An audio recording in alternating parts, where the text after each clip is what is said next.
Spotlight beams illuminated the elegant auditorium as the murmurs gradually subsided. Jake Harlan stood motionless in the back row, his tie slightly askew, the borrowed suit hanging awkwardly on his tall, lean frame.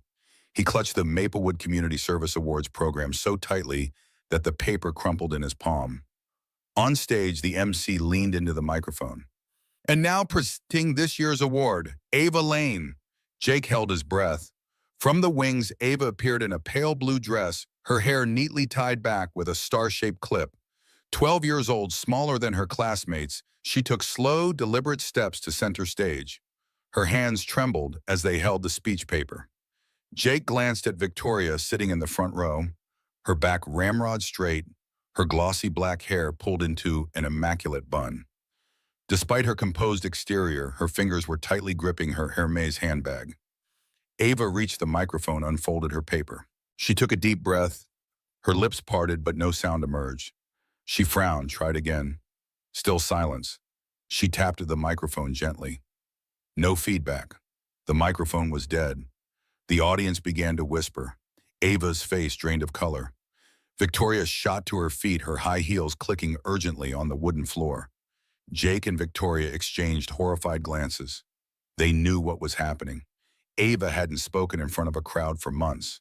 And now, when she was finally ready, the microphone wasn't working. 8 months earlier, Jake Harlan wiped the last smudge from the hallway floor of Maplewood Elementary, his back aching after the night shift at Harris gas station. The wall clock read 5:30 a.m., still 2 hours before students would arrive. Autumn sunlight filtered through windows, casting pale orange streaks across the freshly mopped floor. Working through the night wasn't easy, but Jake had no other choice. 2 jobs still barely covered the medical bills that had piled up after Emily passed away. Cancer had taken his wife, but left behind a mountain of debt that he shouldered alone. Jake checked his watch, emptied the bucket into a sink. Time to head home and wake Tyler for school. His 9-year-old son was all too accustomed to his father returning as dawn broke. In the staff changing room, Jake quickly exchanged his janitor's uniform for a worn t-shirt and jeans. He paused before a cracked mirror, smoothed his hair, and sighed at the dark circles under his eyes. "Still going, Em," he whispered, his finger tracing over the faded photograph of Emily in his wallet. 15 minutes later, Jake unlocked the door to their small apartment in an aging complex 3 blocks from the school. "Tyler, time to get up, buddy." The apartment was surprisingly tidy. Furniture worn but clean homemade bookshelves packed with engineering manuals and children's stories. On the walls, Tyler's childish drawings were carefully pinned beside family photos from when Emily was alive. Jake set a grocery bag on the kitchen counter. He pulled out a carton of eggs, silently grateful for the 2-for-1 sale. As he opened the refrigerator, a stack of bills held by magnets slid to the floor. Jake picked them up, eyes catching the red final notice on a medical loan statement. "Dad," Tyler appeared in the kitchen doorway, hair tousled, eyes still heavy with sleep. Despite being only 9, he had a strikingly mature gaze. Jake quickly stuffed the bill into his pocket. "Morning, buddy, ready for the day." He cracked eggs into a pan with practiced efficiency. "Sunny side up, coming right up." Tyler smiled, automatically retrieving plates and cups. Unlike most children his age, he helped without being asked. "Did you sleep yet?" "I'll catch some after I drop you at school." Jake ruffled his son's hair. Busy night. Gas station was quiet, but there was an issue with the water pipes in the science room at school. Tyler looked at his father curiously. "How did you fix it?" Jake smiled, flipping the eggs with the precision of someone once accustomed to work requiring accuracy. Pressure valve was stuck, just needed to take it apart, clean it, and reassemble. "Like when you fixed Mrs. Williams' car?" Tyler asked, mouthful of toast. "Exactly, just with water instead of oil." Jake placed the plate of eggs in front of his son. "Hey, slow down. I don't want you choking." While Tyler ate, Jake checked his backpack. Homework completed, pencil case neatly organized, and a handmade card reading, "Happy birthday, Miss Riley," in the front pocket.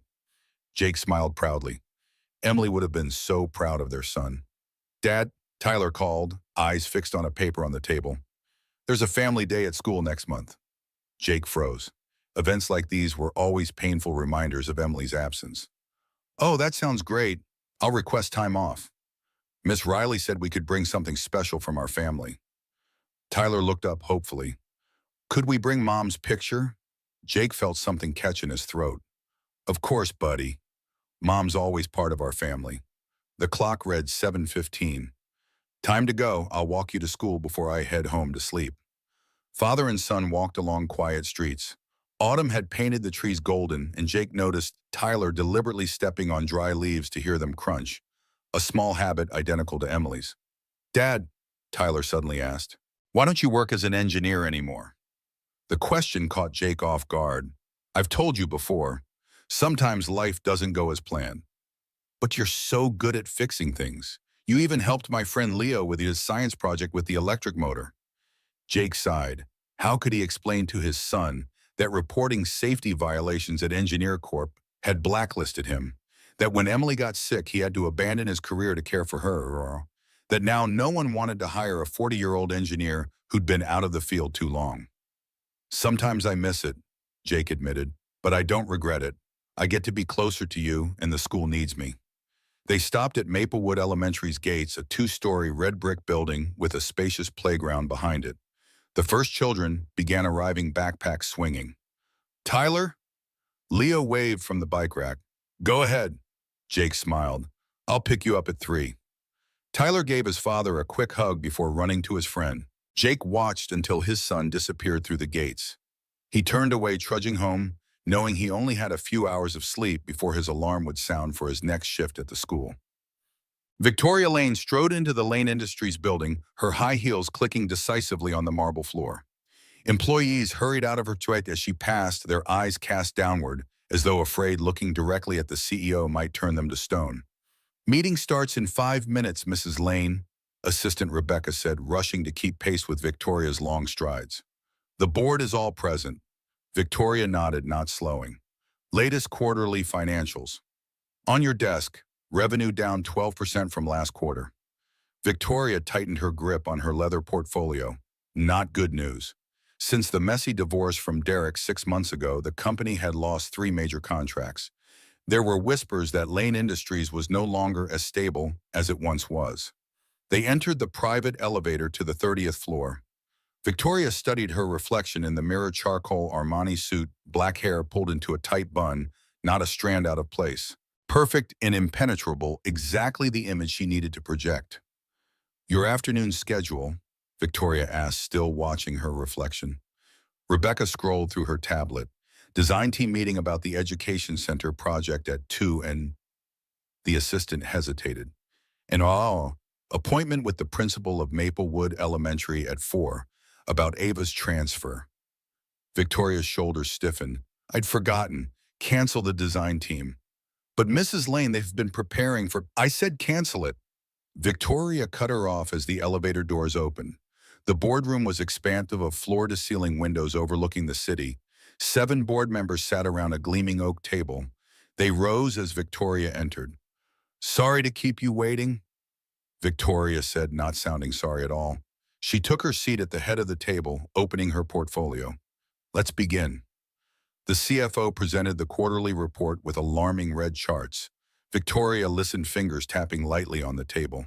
As you can see, he concluded, we need a successful project to regain shareholder confidence. The Special Education Center, Victoria said. That will be our key project. Herbert Wilson, the most senior board member, raised an eyebrow. Victoria, that's the lowest profit margin project in our portfolio. But the highest PR value, Victoria countered. We need to change the company's image after... She paused, unwilling to mention the divorce. After Derek left and took 3 major clients with him, Herbert said bluntly, I still think we should focus on the downtown office tower. Victoria met Herbert's gaze directly. I've made my decision. The Special Education Center is our top priority. The meeting dragged on another hour, tense and filled with difficult questions. As everyone filed out, Herbert remained. Is this decision about Ava? He asked quietly. Victoria froze. I don't mix personal matters with business. Hey, Victoria, I know the girl is struggling, but... Ava is fine, Victoria interrupted. She just needs time. And a new school. Herbert sighed. Derek called me last week. He wants back in on the education center project. Victoria stood abruptly. Never. He lost that right when he decided to betray the company. And betray me, she thought silently. Herbert nodded, understanding the conversation was over. I hope you know what you're doing, Victoria. When the door closed, Victoria closed her eyes, taking a deep breath. She opened her phone, looking at a photo of Ava, taken 2 years ago when the girl still smiled and chattered endlessly.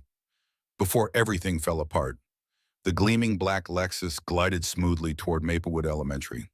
Victoria gazed out the window, watching buildings grow shorter as they left downtown. Maplewood wasn't the type of school she would normally choose for Ava, not a private institution with annual tuition in the tens of thousands, but she had tried everything else. We've arrived, Mrs. Lane, the driver announced. Victoria stepped out, surveying the red brick building before her. Not impressive, but clean. Children played in the yard, laughter echoing, a foreign sensation to her. Principal Walsh waited at the main entrance, a short, balding man with a friendly smile. Mrs. Lane, a pleasure to meet you, he greeted, shaking Victoria's hand. I know how busy you must be. Victoria nodded. I'd like to see the classrooms before meeting with Ava. Of course, follow me. They walked through bright hallways decorated with children's artwork. Principal Walsh showed Victoria the library, music room, and art studio. We're particularly proud of our arts program, he said. Many students find their voice through creativity. Victoria examined paintings hung on the walls. Most were vibrant and full of life. She wondered if Ava might find some warmth here. And this is my office. The principal opened a door. Ava is waiting inside with Ms. Williams, our counselor. Victoria saw Ava sitting on a chair, small and silent. The girl wore a pale blue dress, her hair neatly tied back, eyes cast downward. Victoria felt that familiar ache in her chest, the helplessness of watching her daughter retreat further into silence. Hello, sweetheart, Victoria said, keeping her voice steady despite the turmoil inside. Ava didn't look up or acknowledge her mother's presence. Ms. Williams, a woman in her 50s with kind eyes, gave Victoria a sympathetic smile. We were just talking about Ava's schedule. She'll start with half days, then transition to full days as she adjusts. Victoria nodded, taking the seat beside Ava. Has she shown any interest in particular subjects? Art seems to engage her, Ms. Williams replied. She drew this earlier. She handed Victoria a simple sketch of a bird perched on a window. Victoria studied it carefully. Ava hadn't drawn anything in months. This is beautiful, Ava. No response. Principal Walsh cleared his throat. Mrs. Lane, we should discuss resources. Maplewood isn't specifically equipped for selective mutism cases like Ava's. I'll provide whatever is needed, Victoria said firmly. Private therapists, specialists. With all due respect, Walsh interrupted gently, money isn't always the solution. We need to create an environment where Ava feels safe enough to speak again. Victoria felt a flash of irritation. How dare he suggest she didn't know what her daughter needed? A knock at the door interrupted them. Sorry to disturb, a male voice said, but the light fixture needs replacing. Victoria turned to see a tall man in gray maintenance coveralls step into the office. Jake Harlan paused when he noticed the meeting in progress. I can come back later, he offered. No, it's fine, Jake, Principal Walsh said. Mrs. Lane, this is our head custodian, Jake Harland. Jake, this is Victoria Lane, Ava's mother. Jake nodded politely, avoiding eye contact as he moved to the flickering light fixture.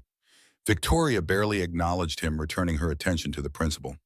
I've arranged for Ava to have a private tutor 3 times weekly, Victoria continued, and I expect daily progress reports. As the adults discussed arrangements, Jake quietly worked on the ceiling light. From the corner of his eye, he noticed Ava watching him with quiet curiosity. When he accidentally dropped a small screwdriver, the girl flinched visibly. Sorry about that, Jake said softly to Ava, his voice gentle. He didn't expect a response and didn't push for one. To everyone's surprise, Ava picked up the screwdriver and held it out to him. She didn't speak or make eye contact, but it was the first voluntary interaction she'd shown since arriving. Victoria stared in astonishment. Ms. Williams gave her a meaningful look. Jake accepted the tool with a warm smile. Thank you, that's very kind. He finished fixing the light and gathered his tools. As he turned to leave, his eyes met Ava's for a brief moment, a fleeting connection that no one else noticed. Jake maintains the whole school, Principal Walsh explained after the custodian left.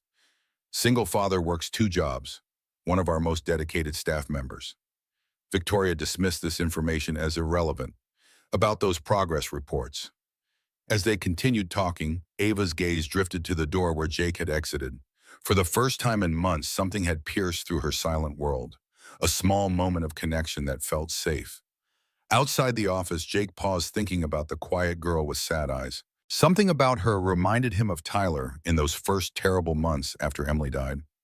That same lost look, that same retreat into silence. His heart ached for her. "Focus, Jake," he muttered to himself. "Not your problem to solve." He pushed his cart of cleaning supplies down the hallway, unaware that this brief encounter would soon change everything for all of them. 2 days after the meeting in the principal's office, Jake was cleaning windows in the second-floor hallway when he spotted a small figure huddled by the fire escape stairwell. Ava Lane, motionless as a statue, knees pulled tight against her chest. No books, no pencil case, no backpack, just the fragile presence of a child. Jake paused, leaning on his mop. By all accounts, he should leave her be. This wasn't his business. But the emptiness in Ava's eyes reminded him of Tyler in those first days after Emily passed. A child lost in pain, too big to express. He carefully approached, maintaining enough distance not to invade her space. "Hey there, beautiful day, isn't it?" No response, just vacant eyes staring out the window. "Would you like to go back to class? Or maybe to the nurse's office?" Still silence. Jake sighed softly, unsure what to do next. Miss Riley, a young teaching assistant with flaming red hair, walked by and paused. "Ava skipping class again," she whispered to Jake. "Third day in a row." "Is she okay?" Jake asked quietly. Miss Riley shook her head. "They say she hasn't spoken a word in over a year. We're instructed not to push her, but—" She checked her watch. "I need to get back to class. Mrs. Lane is picking her up at 1. Jake nodded, watching Miss Riley leave. He turned back to Ava, feeling his heart constrict. A year without speaking.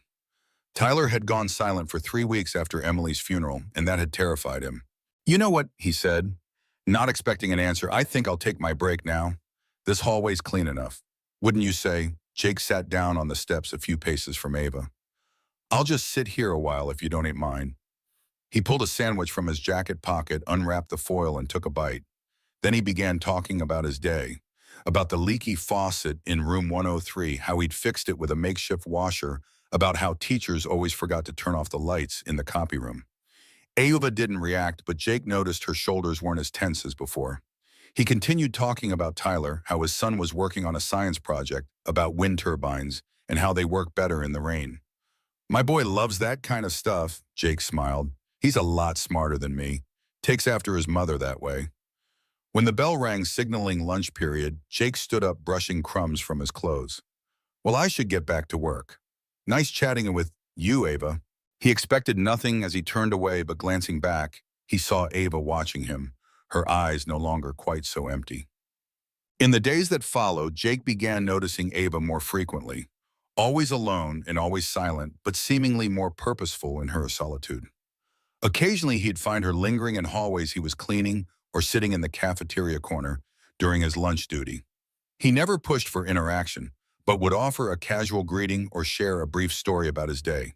Sometimes he'd bring Tyler's latest drawings to show her, robots with too many arms, or dragons with mathematically precise scales. A week after their first encounter, Jake was called to clean up a paint spill in the art room after hours. Most students had gone home, but as he entered with his mop and bucket, he found Ava sitting alone at a back table, hunched over a piece of paper. "Oh, sorry," Jake said, surprised. "I didn't know anyone was still here." Ava didn't look up, continuing to draw with a broken crayon, her strokes deliberate and focused. Jake noticed Ms. Peterson, the art teacher, organizing supplies in the closet. "Ava's mother called to say she'd be late," Ms. Peterson explained quietly. "Victoria Lane runs on corporate time, not school time." There was a hint of disapproval in her voice. Jake nodded, moving to clean the spilled paint on the far side of the room. He worked quietly, occasionally glancing at Ava. The girl seemed absorbed in her drawing, a rare moment of engagement. After finishing the cleanup, Jake gathered his supplies. As he turned to leave, he was startled to find Ava standing next to him, holding out her drawing. Jake set down his bucket, accepting the paper carefully. It was a simple sketch of a man mopping floors while a small boy watched from the corner. The figures were basic but unmistakable. Jake and Tyler. "Is this us?" Jake asked softly, genuinely touched. Ava didn't speak or smile, but her eyes met his briefly before she returned to her seat. Ms. Peterson approached, peering at the drawing. That's the first thing she's drawn since arriving at Maplewood, she said, amazement in her voice. Actually, it's the first time she's voluntarily given anything to anyone. Jake studied the drawing again, noticing the careful attention to detail.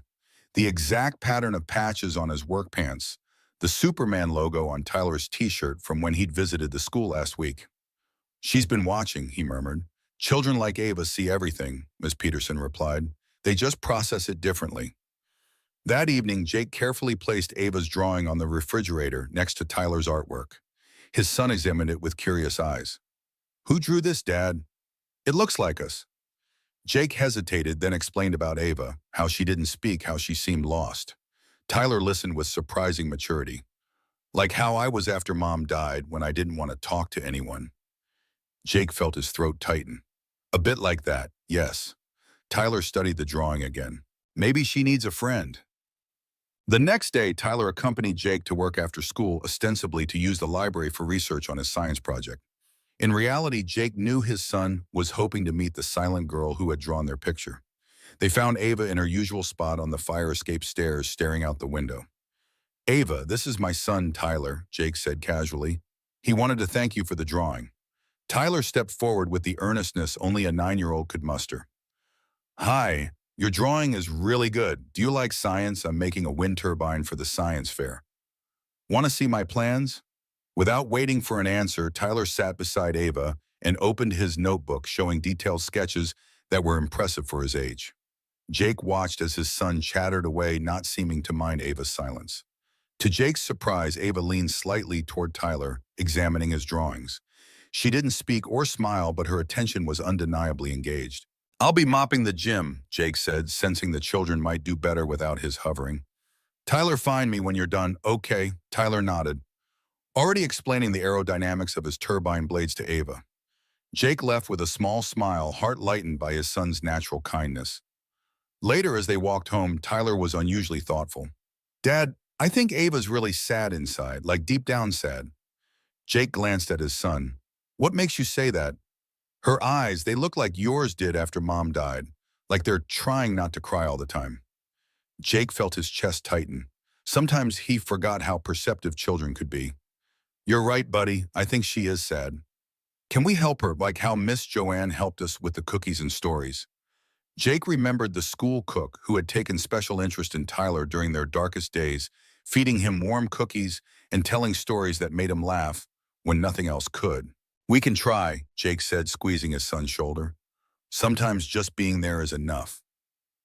The following Monday, Jake was summoned to an emergency staff meeting before school hours.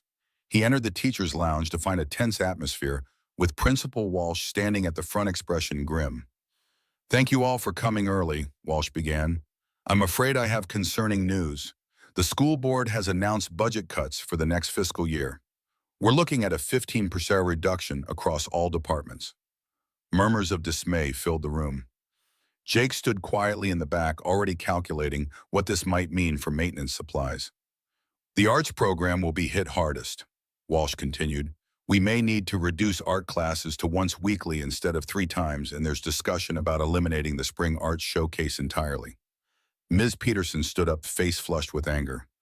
Principal Walsh, the arts program is essential. For many students, it's their only creative outlet, their only chance to express themselves. I agree completely, Diana, Walsh sighed, but the board is insistent. Unless we find alternative funding, their hands are tied. Jake thought immediately of Ava, who seemed to find her only connection through art. He'd seen her watching Ms. Peterson's class from the doorway, eyes following the students as they painted and sculpted. After the meeting, Jake approached Ms. Peterson in the hallway. That drawing Ava gave me, he said quietly. It was the first time she reached out to anyone. Ms. Peterson nodded, still visibly upset from the meeting. Art is often the first language children like Ava rediscover. It's safer than words. And now they want to cut the one program that might help her. Jake frowned, troubled by the timing. Is there anything we can do? Unless you've got a wealthy benefactor in your pocket, I don't see how, Ms. Peterson replied bitterly.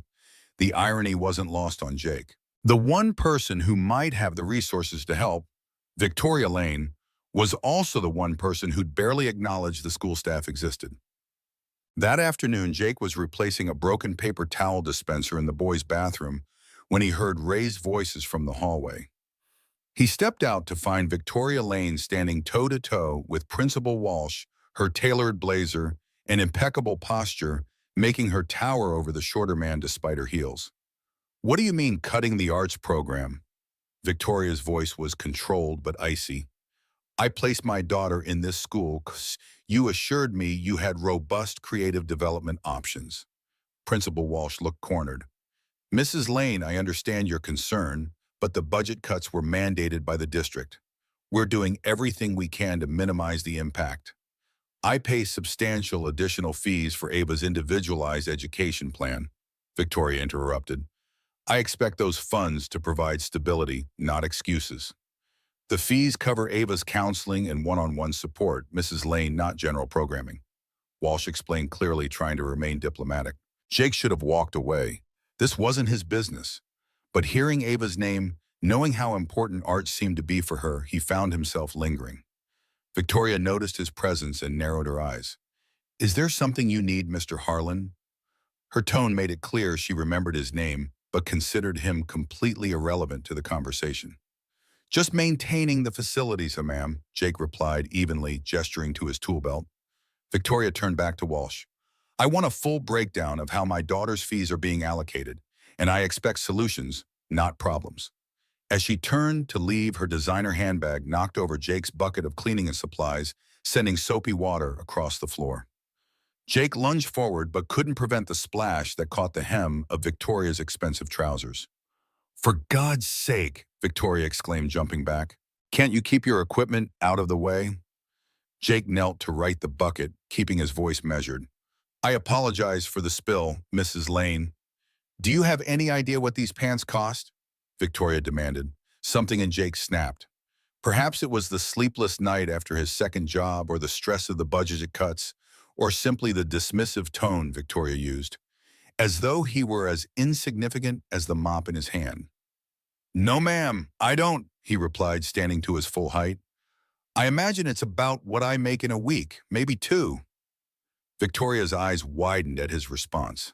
Principal Walsh looked mortified. "Jake," he warned. But Jake continued, keeping his voice civil but firm. "I understand you're concerned about the arts program. So am I. I've seen how much it means to Ava." Victoria's expression shifted from indignation to surprise. "What would you know about my daughter?" "I know she drew for the first time in this school last week. I know she gave that drawing to me, not her therapist or her teachers. And I know the arts program is probably the best chance she has of finding her voice again." The hallway fell silent. Principal Walsh looked like he might faint. Victoria studied Jake with new intensity, as though seeing him properly for the first time. "And what makes you the janitor and expert on my daughter's needs?" "I'm not an expert," Jake admitted, "but I'm a parent who watched my son go silent after his mother died. Art and building things gave him back his words when nothing else worked." Victoria's perfect composure faltered for just a moment. Before she could respond, a commotion erupted from the art room down the hall. The sound of crashing and splintering wood was followed by alarmed shouts. Jake reacted instantly, running toward the noise with Principal Walsh and Victoria close behind. They burst into the art room to find chaos.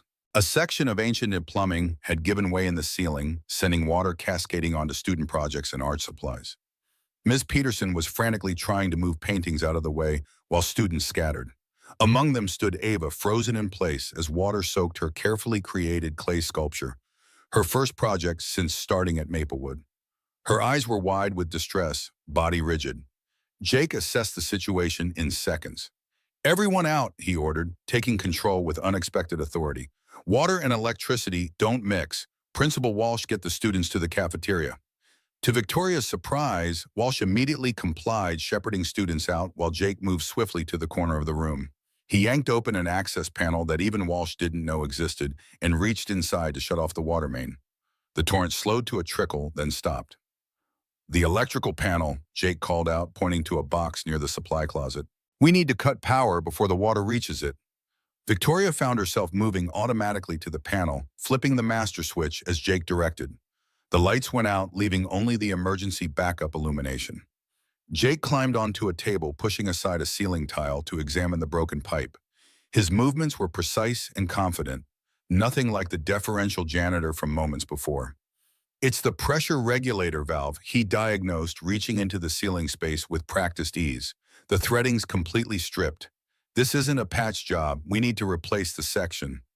Victoria watched in astonishment as Jake pulled tools from his belt, working with the efficiency of someone who clearly knew far more about engineering than mopping floors. "Ms. Peterson," he called without looking down. "There's a red toolbox in the maintenance closet down the hall. Can you get it for me?"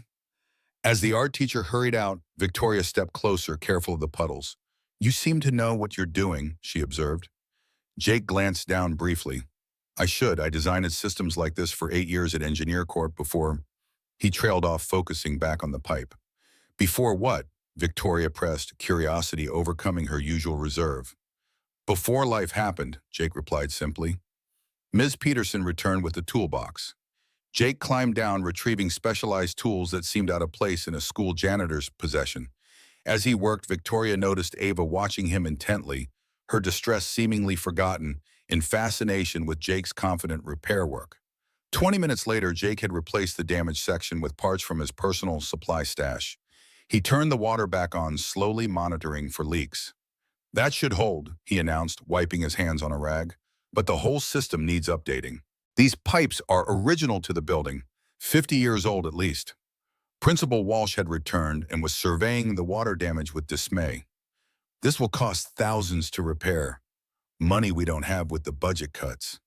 Victoria looked from the ruined art supplies to Ava's destroyed sculpture, then to Jake, still putting away his tools with the precision of a skilled tradesman.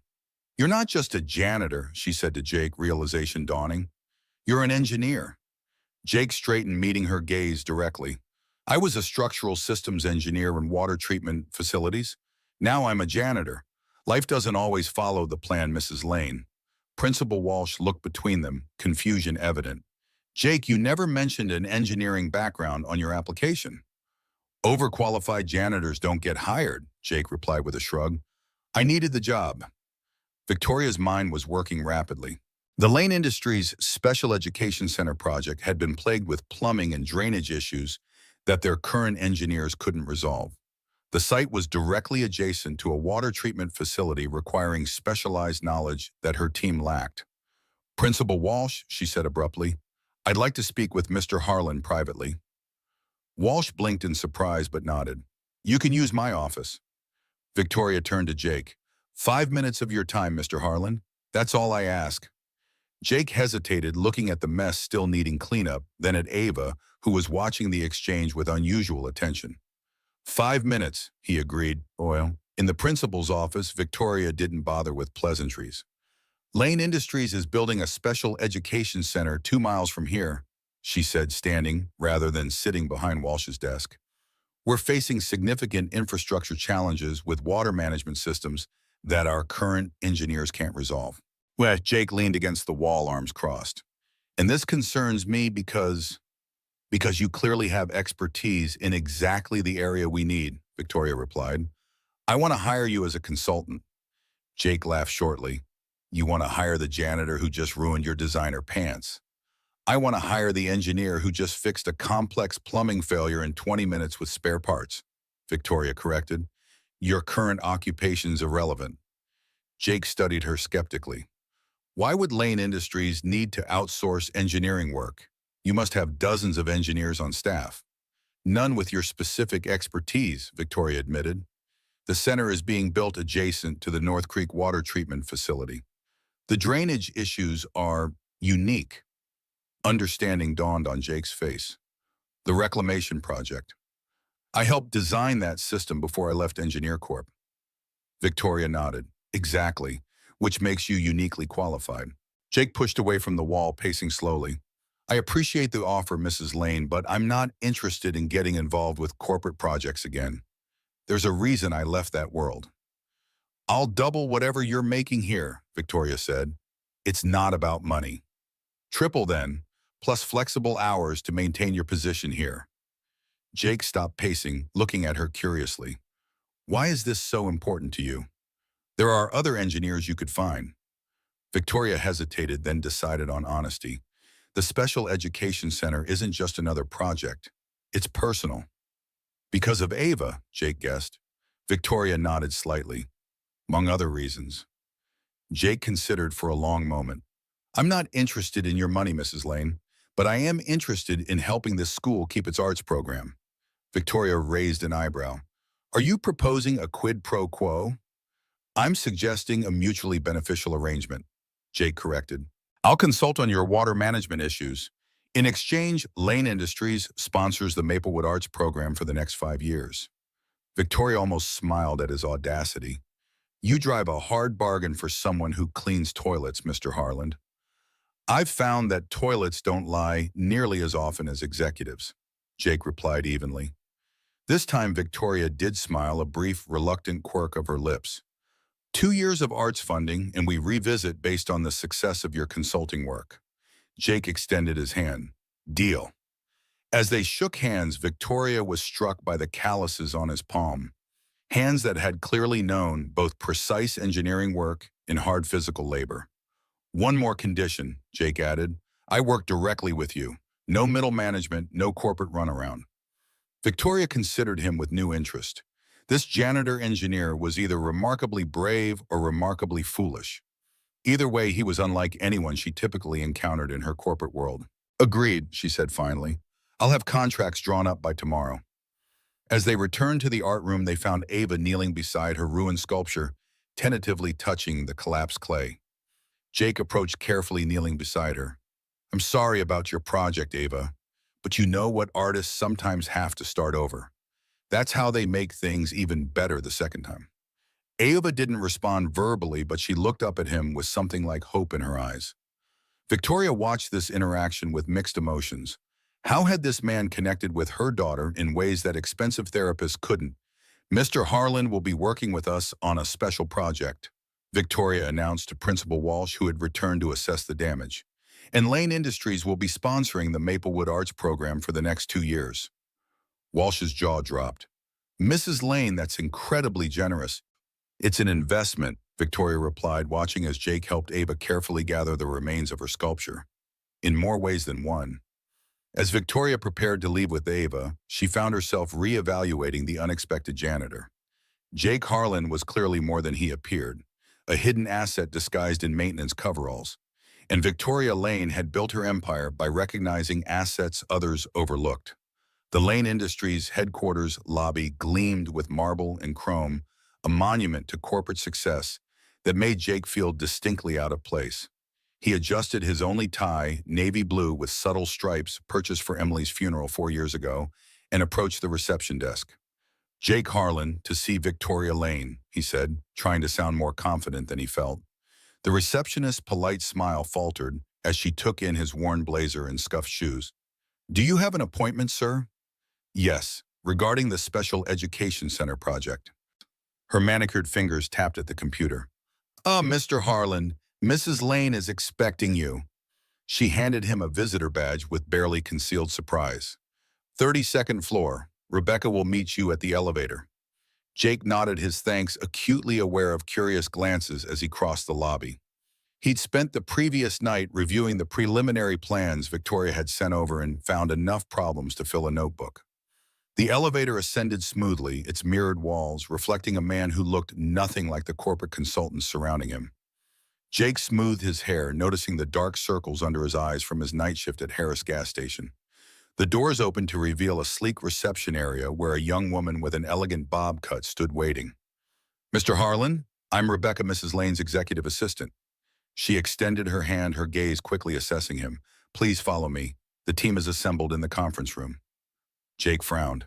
Team, I was under the impression this would be a direct meeting with Mrs. Lane. Rebecca hesitated mid-stride. The design team always participates in consultant briefings. Is there a problem? No problem, Jake replied, though his agreement with Victoria had been explicit. No middle management, no corporate runaround. The conference room door opened to reveal an expansive space dominated by a gleaming table where 6 people sat, each equipped with tablets and architectural drawings. At the head stood Victoria, impeccable, in a charcoal suit, studying a holographic projection of the building site. "Mr. Harlan," she acknowledged without looking up. "Thank you for coming. Please take a seat." Jake remained standing. "Mrs. Lane, I believe we had an agreement about the parameters of this consultation." The room fell silent. Victoria finally looked up, meeting his gaze with cool appraisal. "Indeed we did," she replied. "Everyone, this is Jake Harlan, our water systems consultant. He'll be working directly with me on the infrastructure challenges." She gestured to the empty chair at her right. "Mr. Harlan prefers a streamlined approach. We'll reconvene as a full team once he's completed his initial assessment." The design team exchanged confused glances, but gathered their materials without argument. But Mrs. Lane, a man in an expensive suit, protested, "The foundation pour is scheduled for next week. We need infrastructure approval today." "Then we better let Mr. Harlan get to work, hadn't we, Mr. Peterson?" Victoria's tone left no room for discussion. As the team filed out, Jake took the offered seat, setting his worn notebook on the table. "You could have warned me," he said once they were alone. "You could have worn a better suit," Victoria countered, sitting across from him. "Consider it a mutual learning experience." Jake opened his notebook. "I reviewed the plans. You have serious problems beyond water management. The foundation design doesn't account for the soil composition near the treatment facility. You're building on reclaimed wetland with a high water table." Victoria frowned. "Our geotechnical reports are incomplete," Jake interrupted, spreading out his hand-drawn diagrams. "The treatment facility modified the underground water flow patterns when it was built 5 years ago. Your engineers are working from outdated surveys." For the next hour, Jake detailed the flaws in the current design, growing more animated as he explained the potential solutions. Victoria listened intently, asking pointed questions that revealed her own technical knowledge was more substantial than he'd expected. "Bottom line," Jake concluded, "if you pour that foundation next week, you'll be rebuilding it in 6 months when the substructure fails." Victoria studied his drawings. "These modifications will delay the project by how long?" 3 weeks minimum, but they'll save you millions in the long run." She nodded slowly. "I'll postpone the foundation work. Can you provide detailed specifications for the necessary changes?" "Yes, but I'll need access to the original treatment facility plans, the actual as-built documents, not the preliminary designs." Victoria's expression tightened. "Those are proprietary Engineer Corp documents. They're not easily accessible." Jake met her gaze steadily. "I know, I helped create them. Before you were, what was your phrase, before life happened?" "Something like that." Victoria studied him with renewed interest. "What exactly was your position at Engineer Corp, Mr. Harlan?" Jake hesitated, then decided honesty was the simplest approach. "Senior Structural Systems Engineer specializing in water treatment infrastructure. I led the North Creek design team." "And you left this prestigious position to become a school janitor?" The skepticism in her voice was unmistakable. "I left because I reported critical safety violations that the company chose to ignore," Jake replied evenly.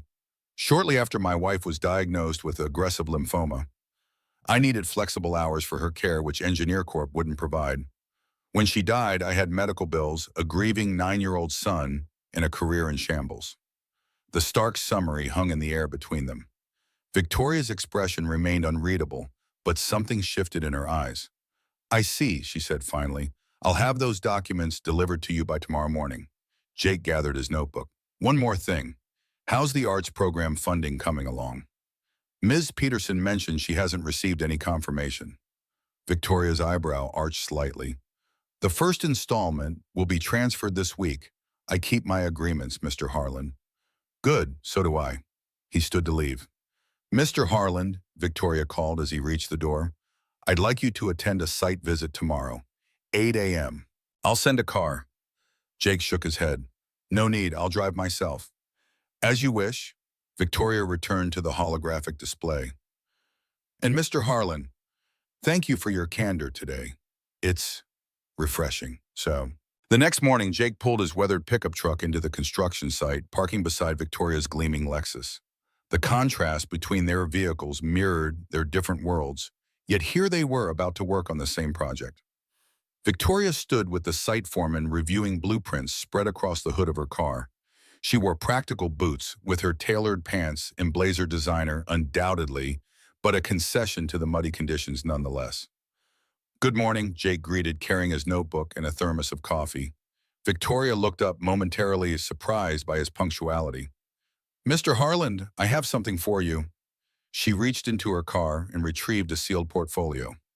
The Engineer Corp documents you requested. Jake accepted the portfolio with raised eyebrows. That was fast. Lane Industries has certain influences, Victoria replied vaguely.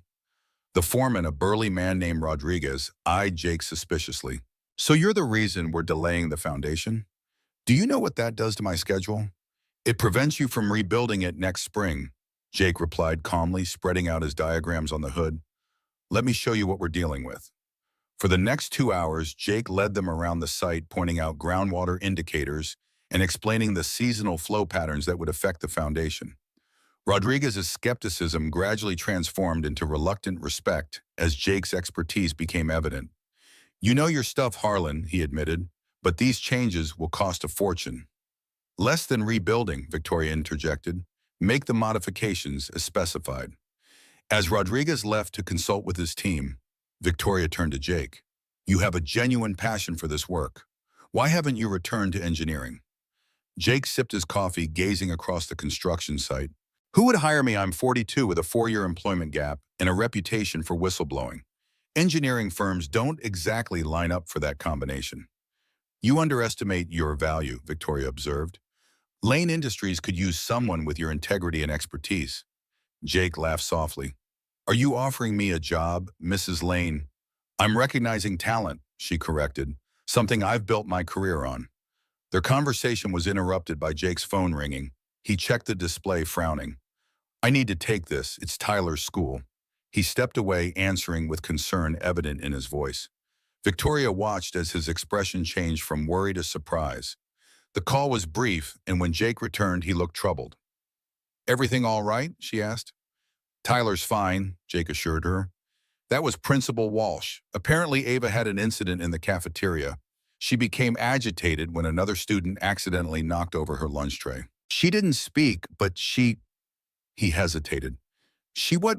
Victoria prompted, tension evident in her posture. She wrote something on her napkin and gave it to the cafeteria monitor. It said, Find Jake. Victoria's composure slipped for just a moment, revealing naked vulnerability. She asked for you. Jake nodded, equally surprised. They've taken her to the art room with Miss Peterson. I told Walsh I'd be there as soon as I could. Victoria was already moving toward her car. I'll meet you there. Mrs. Lane, Jake called after her. Maybe it would be better if I went alone first. Too many people might overwhelm her. Victoria stopped, conflict visible on her face, the executive accustomed to taking charge battling the mother desperate to help her child. She asked for you, Victoria said finally, the admission clearly difficult. Go, I'll come by later. Jake nodded, grateful for her understanding. I'll call you when I think she's ready. The art room was quiet when Jake arrived, save for the gentle scratching of Ava's crayon on paper. Ms. Peterson sat nearby, maintaining a respectful distance while keeping watch. She stood when Jake entered, relief evident in her expression. Thank goodness you're here, she whispered. She's been drawing the same thing over and over. Jake approached slowly, not wanting to startle Ava. The girl didn't look up, focused intently on her drawing, a simple sketch of what appeared to be Jake fixing the broken pipe from the ceiling leak incident. Hey, Ava, Jake said softly. I heard you were looking for me. Ava stopped drawing but didn't look up. Her small fingers trembled slightly. Jake sat down across from her, keeping his movements deliberate and calm. I like your drawing. You've got a good memory for details. Slowly, Ava pushed the paper toward him. Jake accepted it, studying the careful lines. In the corner, almost hidden, was a small stick figure labeled me, standing apart from everyone else. Is this how you feel? Jake asked him gently. Standing apart from everyone. Ava didn't respond verbally, but she picked up her crayon again and began a new drawing, this time of what appeared to be a family tree assignment with only her name on it. Jake's heart ached as understanding dawned. Ah, the family tree project. That's coming up soon, isn't it? Ms. Peterson nodded from across the room.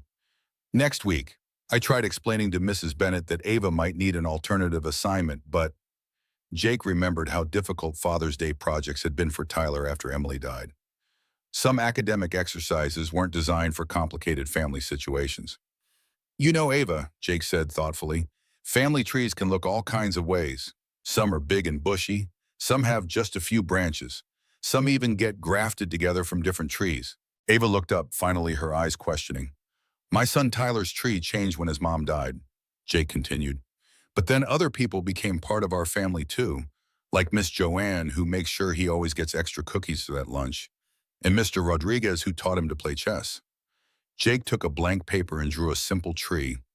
Maybe instead of a traditional family tree, you could make a people who matter tree. Put yourself as the trunk and add branches for all the people who help you grow. Ava considered this, then slowly reached for the paper. She added a small branch and labeled it Mom, then hesitated. Anyone else? Jake prompted gently. After a long moment, Ava added another tiny branch labeled Jake. The gesture, so simple yet profound, brought a lump to Jake's throat.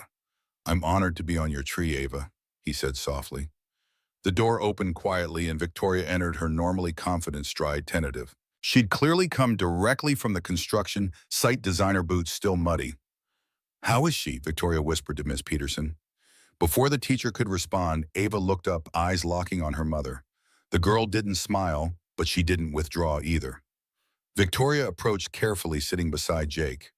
Hello, sweetheart. I heard you had a difficult morning. Ava returned to her drawing, adding another branch to her tree. She's working on an alternative family tree project, Jake explained, a people who matter tree. Victoria nodded, watching as Ava's crayon moved across the paper. That's a wonderful idea. The three sat in surprisingly comfortable silence as Ava continued drawing. Eventually, she pushed the completed picture toward them. The tree now had several branches: Mom, Jake, Tyler, and a tiny one labeled Art Lady that made Ms. Peterson smile from across the room. Victoria studied the drawing, her expression carefully controlled. It's beautiful, Ava. Jake noticed that while Mom was included, there was no branch for Dad. He glanced at Victoria, who had noticed the same omission, a flicker of something anger crossing her features. Well, Jake said, breaking the silence, I should get back to work. The floor in the gymnasium won't mop itself. He stood to leave, but Ava's hand shot out, grabbing his wrist. She didn't speak, but her eyes pleaded clearly.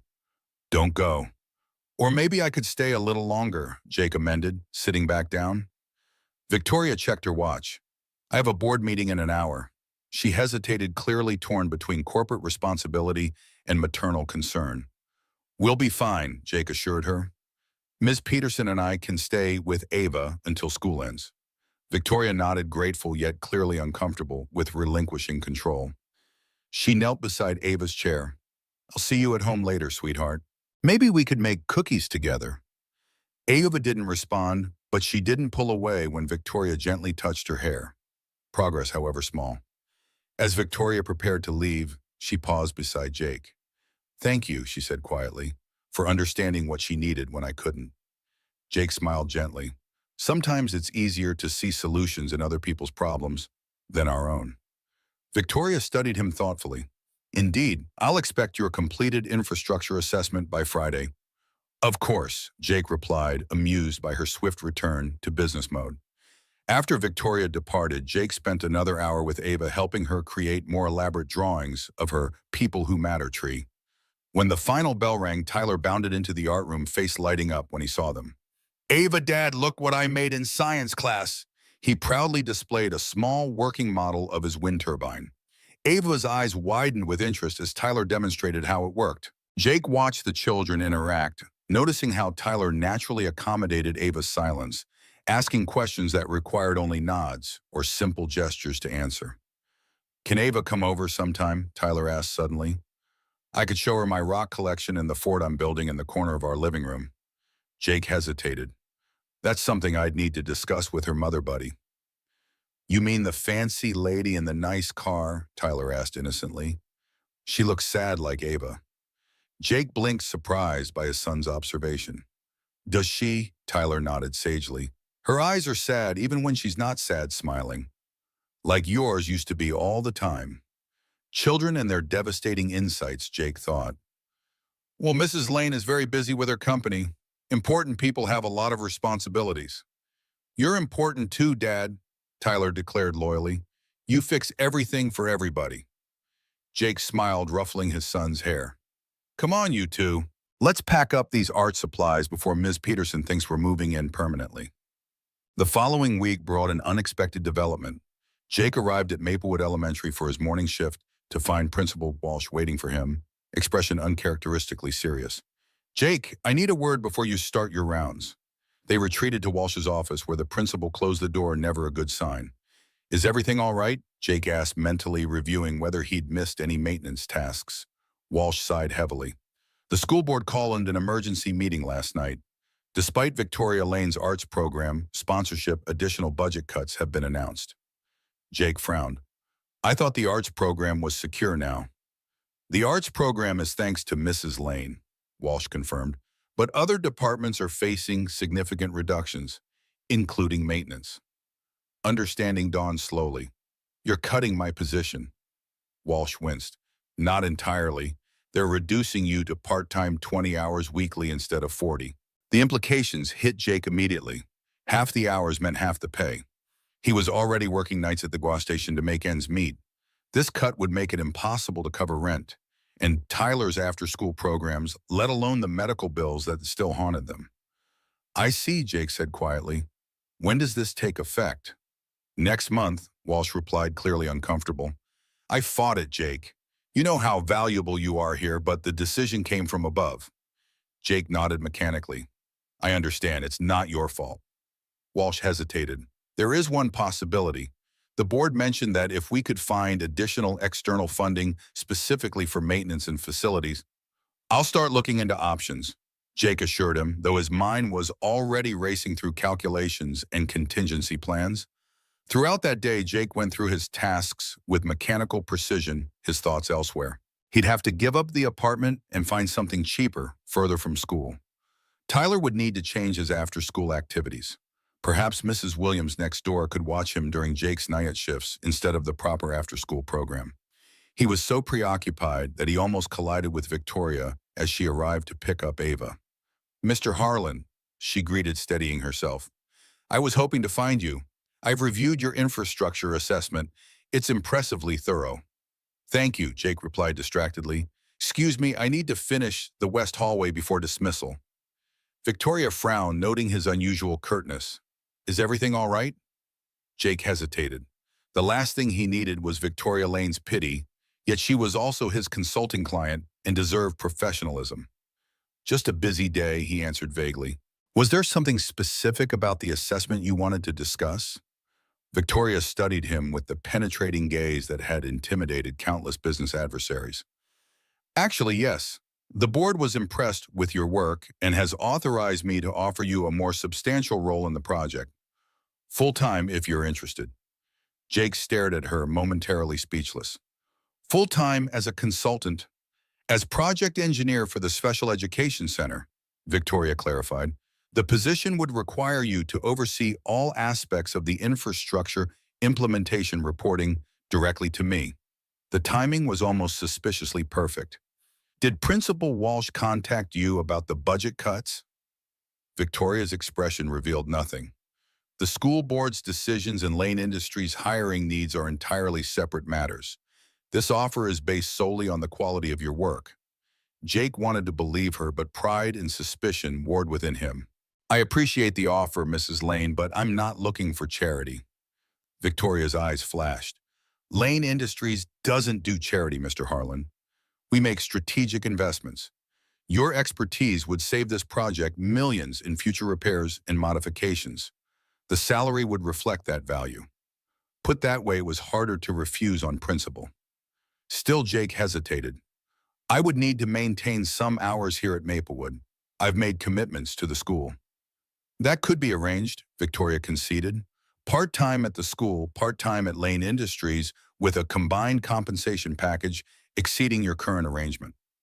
It was a lifeline and they both knew it, yet something still bothered Jake. Why me, he asked finally. Lane Industries must have connections to dozens of qualified engineers without the complications I bring. Victoria considered her answer carefully. Because you saw the problems no one else noticed. Because you stood your ground when it would have been easier to comply. And because she paused, something vulnerable briefly crossing her features. Because my daughter trusts you. That makes you unique among the engineers of my acquaintance. The honest answer surprised him. I'll need to think about it. Of course, Victoria nodded. The offer remains open until Friday. She started to leave, then turned back. Oh, and Mr. Harlan Tyler is welcome to join Ava for an art play date this weekend, if that's amenable to you. Jake blinked at this unexpected extension of personal connection. He'd like that. Good. Saturday at 2. I'll text you the address. With that, Victoria departed, leaving Jake to wonder how his life had become so strangely entangled with the Lane family. Saturday arrived with unseasonable rain that drummed against the windows of Jake's pickup as he and Tyler navigated the winding roads of Oak Ridge Heights, the city's most exclusive neighborhood. Tyler pressed his face to the glass, eyes wide at the sprawling mansions set back behind manicured lawns and security gates. Dad, these houses are like castles, he exclaimed. Which one is Ava's? According to the GPS, it should be coming up on the right, Jake replied, feeling increasingly out of place as the houses grew more imposing. They turned into a curved driveway leading to a modern glass and stone structure that seemed to blend into the wooded hillside. A security guard checked their names against a list before allowing them to proceed to the main entrance. Remember your manners, Jake reminded Tyler as they approached the front door, and don't touch anything that looks expensive. So, everything? Tyler asked with innocent logic. Before Jake could answer, the massive door swung open to reveal not a butler or maid, as he half expected, but Victoria herself, dressed in casual slacks and a simple blouse, the most relaxed he'd ever seen her. Welcome, she greeted them. Please come in out of this downpour. The foyer opened into a soaring great room with floor-to-ceiling windows overlooking a rain-misted forest. The space was immaculately designed, but surprisingly warm, with comfortable seating and tasteful art. Your home is beautiful, Jake said, sincerely helping Tyler remove his raincoat. Thank you. It's usually just Ava and me, so most of it goes unused, Victoria admitted, leading them through to a spacious kitchen where Ava sat at a center island drawing. The girl looked up when they entered, her expression brightening slightly at the sight of Tyler. Hi, Ava. Tyler bounced over immediately, launching into a detailed account of a lizard he'd spotted on their drive. Jake watched, amazed, as always, by his son's natural ability to communicate without requiring responses. Ava listened intently, occasionally nodding or pointing to elements in her drawing. They seemed to get along well, Victoria observed, preparing coffee with practiced movements. Tyler has a gift for understanding her. He's had practice, Jake replied. After his mother died, he went through a period where he barely spoke.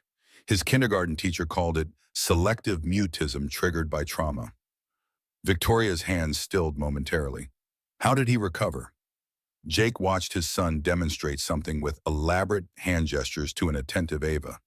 Time, patience, finding ways to express himself that felt safe, like drawing and building things. And eventually words came back. Victoria nodded thoughtfully. The therapists say Ava's silence is similar trauma-induced.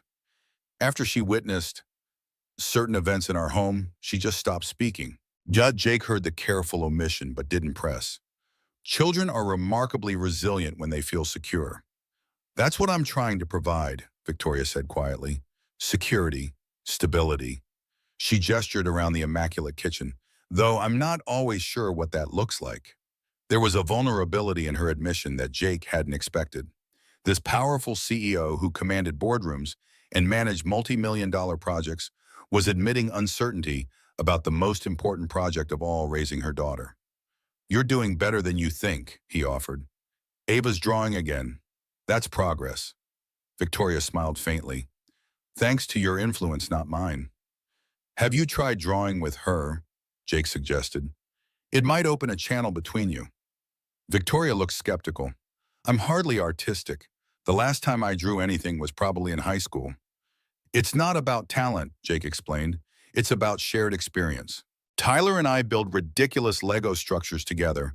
They collapse half the time, but that's not the point. Victoria considered this, then called to the children. Ava, Tyler, would you like to bake cookies? I thought we could decorate them together. Ava looked up, surprise evident in her expression. Victoria rarely participated in messy, unstructured activities. Awesome, Tyler exclaimed. Can we make dinosaur shapes? Dad and I make dinosaur cookies all the time. I don't think we have dinosaur cutters, Victoria admitted, looking momentarily flustered. We can improvise, Jake assured her, rolling up his sleeves. A T-Rex is basically a gingerbread man with a bigger head and smaller arms. What followed was the most chaotic activity the Lane kitchen had likely ever witnessed.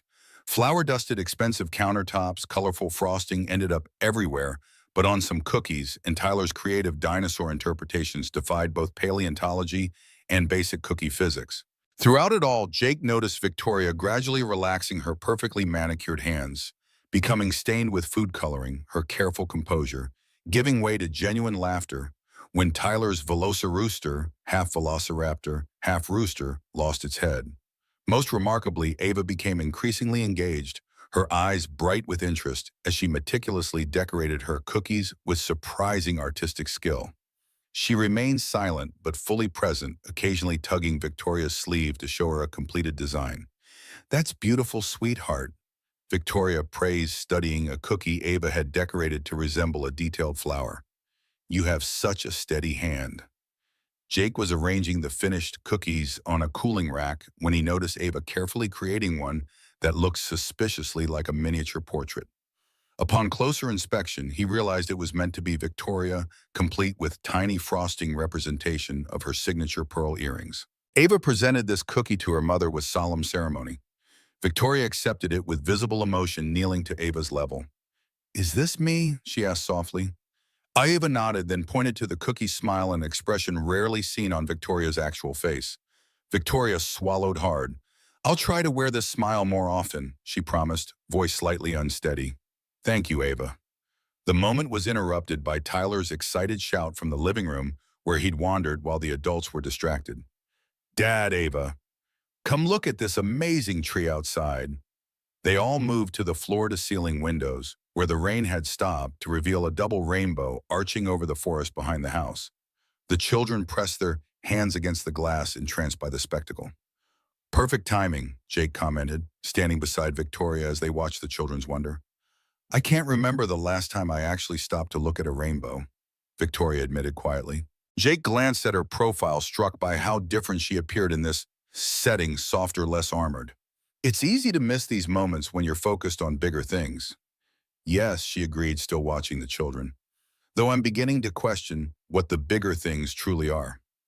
They stood in companionable silence until the rainbow began to fade. Victoria turned to Jake, her expression unusually open. "Have you considered my offer about the project engineer position?" Jake nodded slowly. "I have. I'd like to accept with one condition, which is I maintain 15 hours weekly at Maplewood, including the hours when Ava is in art class." Victoria studied him thoughtfully.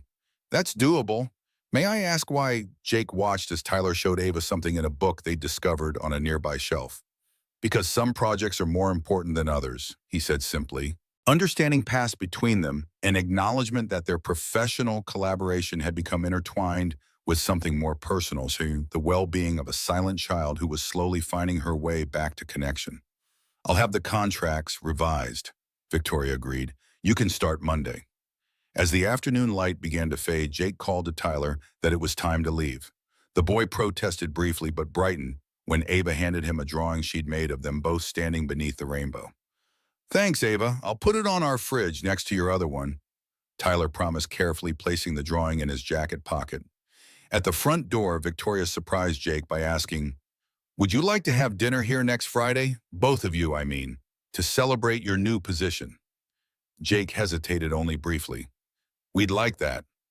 As they drove home through the twilight, Tyler chattered excitedly about Ava's house and her amazing art supplies. Jake listened with half an ear, his mind replaying the unexpected warmth of the afternoon. "Dad," Tyler asked suddenly, "is Mrs. Lane going to be your boss now?" "In a way," Jake acknowledged. "I'll be working on her building project." Tyler considered this seriously. "She's not as scary as she looks, is she?" Jake smiled, recalling Victoria's flour-smudged cheek in rare, genuine laugh. "No, buddy, I don't think she is."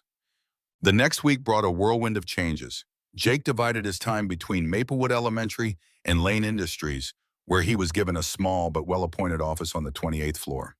The transition from janitor to project engineer drew curious glances from Lane employees, but Victoria's clear endorsement silenced any open questioning. Jake immersed himself in the special education center plans, refining the infrastructure design and collaborating with the construction team. The work was challenging and fulfilling exactly the kind of engineering problem-solving he'd missed during his years away from the field. At Maplewood, he maintained his most essential maintenance duties, deliberately scheduling his hours to coincide with Ava's art classes. Ms. Peterson reported continued progress with Ava creating increasingly elaborate artwork, often featuring Jake and Tyler alongside Victoria. Friday evening arrived, and Jake found himself once again driving up the winding road to the Lane residence, Tyler bouncing excitedly beside him. "Do you think Ava made more cookies?" Tyler asked, straightening the collar of his button-down shirt, the nicest one he owned, insisted upon for this dinner. "Maybe," Jake replied, having taken equal care with his own appearance. He'd purchased a new shirt for the occasion, the first non-essential clothing buy in years. Victoria greeted them warmly dressed elegantly, but less formally than her office attire. The house smelled of something delicious, cooking actual home cooking, not catered food as Jake had half expected. "Ava's in the den," Victoria directed Tyler, who needed no further invitation to find his friend. "Can I help with anything?" Jake offered, following Victoria to the kitchen. "You can open the wine," she suggested, indicating a bottle breathing on the counter. "I'm attempting my mother's lasagna recipe." It was the one dish she could actually cook. Jake raised an eyebrow as he uncorked the wine. "You cook?" Victoria shot him a wry look as she checked the oven. Contrary to popular belief, CEOs do occasionally perform domestic tasks, though I admit this is my first attempt at lasagna. "Impressive," Jake commented, pouring 2 glasses. "Tyler and I usually default to spaghetti with jarred sauce for special occasions." "I've been trying to do more normal family things," Victoria admitted, accepting the wine glass. "Your comment about shared experiences got me thinking." They moved to check on the children and found Ava showing Tyler her collection of art books. The two sat shoulder to shoulder on the floor, flipping through pages of famous paintings. "They look comfortable together," Jake observed quietly. Victoria nodded. "Ava seems more relaxed with him than with any of the specialists I've hired." "Tyler has that effect on people. He doesn't expect or demand anything, just accepts them as they are." "A rare quality," Victoria murmured, sipping her wine thoughtfully. Dinner was served in the formal dining room, though Victoria had made efforts to create a more casual atmosphere with colorful place settings and candles. The lasagna, while not perfectly executed, was delicious, and the conversation flowed naturally between adult topics and Tyler's enthusiastic interjections. Ava remained silent throughout the meal, but seemed engaged, occasionally smiling at Tyler's jokes or looking between Jake and Victoria during their discussions. As Victoria served dessert, a store-bought cheesecake she admitted selecting with Tyler's preferences in mind, Jake noticed how different she appeared in this setting. The sharp edges of CEO Victoria Lane had softened, revealing glimpses of the woman beneath the corporate armor. "So," Victoria said as they finished their dessert, "the first phase of foundation work passed inspection today. Your modifications were precisely what the project needed." "The site conditions were exactly as I predicted," Jake confirmed. "We'll need to monitor the seasonal water table fluctuations, but the drainage system should accommodate any variations." Victoria smiled. "Always the engineer, even at the dinner table." Jake laughed. "Occupational hazard. Though I could say the same about you checking your phone 3 times during dessert." "Caught," Victoria admitted, setting her phone face down demonstratively. "Old habits." As the evening progressed, Tyler's energy began to wane, his animated stories giving way to barely suppressed yawns. Ava too seemed tired, leaning against Victoria's side on the sofa as the adults talked. "We should probably head home," Jake said, finally noticing Tyler's drooping eyelids. "It's been a wonderful evening." Victoria walked them to the door, Ava trailing silently behind. As Jake helped a sleepy Tyler with his jacket, Ava suddenly tugged at Victoria's sleeve, gesturing urgently. "What is it, sweetheart?" Victoria asked. Ava pointed to Jake and Tyler, then made a motion like turning pages. "I think she wants to show Tyler something before you leave," Victoria interpreted. Ava nodded vigorously, then dashed away, returning moments later with a large art portfolio. She carefully extracted a drawing and presented it to Tyler with solemn ceremony. It was a detailed sketch of a family tree, but unlike conventional diagrams, this one had roots made of what appeared to be mop strands and branches formed by hands reaching toward each other. At the top, four figures stood together: Ava, Tyler, Jake, and Victoria. Wow, Tyler breathed, suddenly wide awake. This is amazing, Ava. Jake and Victoria exchanged glances over the children's heads, both recognizing the significance of the drawing. It's her people who matter tree, Jake said softly, for the school project. Victoria's composure faltered slightly as she realized the implications. Ava had included both Jake and Tyler as equal parts of her family structure. It's beautiful, Ava. Victoria managed, her voice slightly unsteady. Is this what you'll present in class? Ava nodded, looking between the adults with an expression that seemed to seek approval. I think it's perfect, Jake assured her, genuinely moved by the inclusion. As they finally prepared to leave, Victoria walked them to Jake's truck. The night air was cool and clear, stars visible despite the city lights below. Thank you for dinner, Jake said, and for making Tyler feel so welcome. Victoria nodded, watching as Jake helped his drowsy son into the passenger seat. Jake, she said suddenly, using his first name for the first time. There's something you should know. Jake turned, struck by the serious note in her voice. The family tree project has brought up some difficult issues for Ava, Victoria continued. Her father, my ex-husband Derek, hasn't seen her in over a year. By his choice, not mine. Jake waited, sensing there was more to the story. The silence began after Ava witnessed an argument between us, Victoria admitted, her voice dropping. An argument that became physical. Derek was involved with another woman, his assistant. When I confronted him, things escalated. Ava saw everything. Jake felt a cold anger building but kept his expression neutral. I'm sorry she experienced that. Victoria's gaze was distant. After I filed for divorce, Derek contested custody briefly, then suddenly dropped all claims.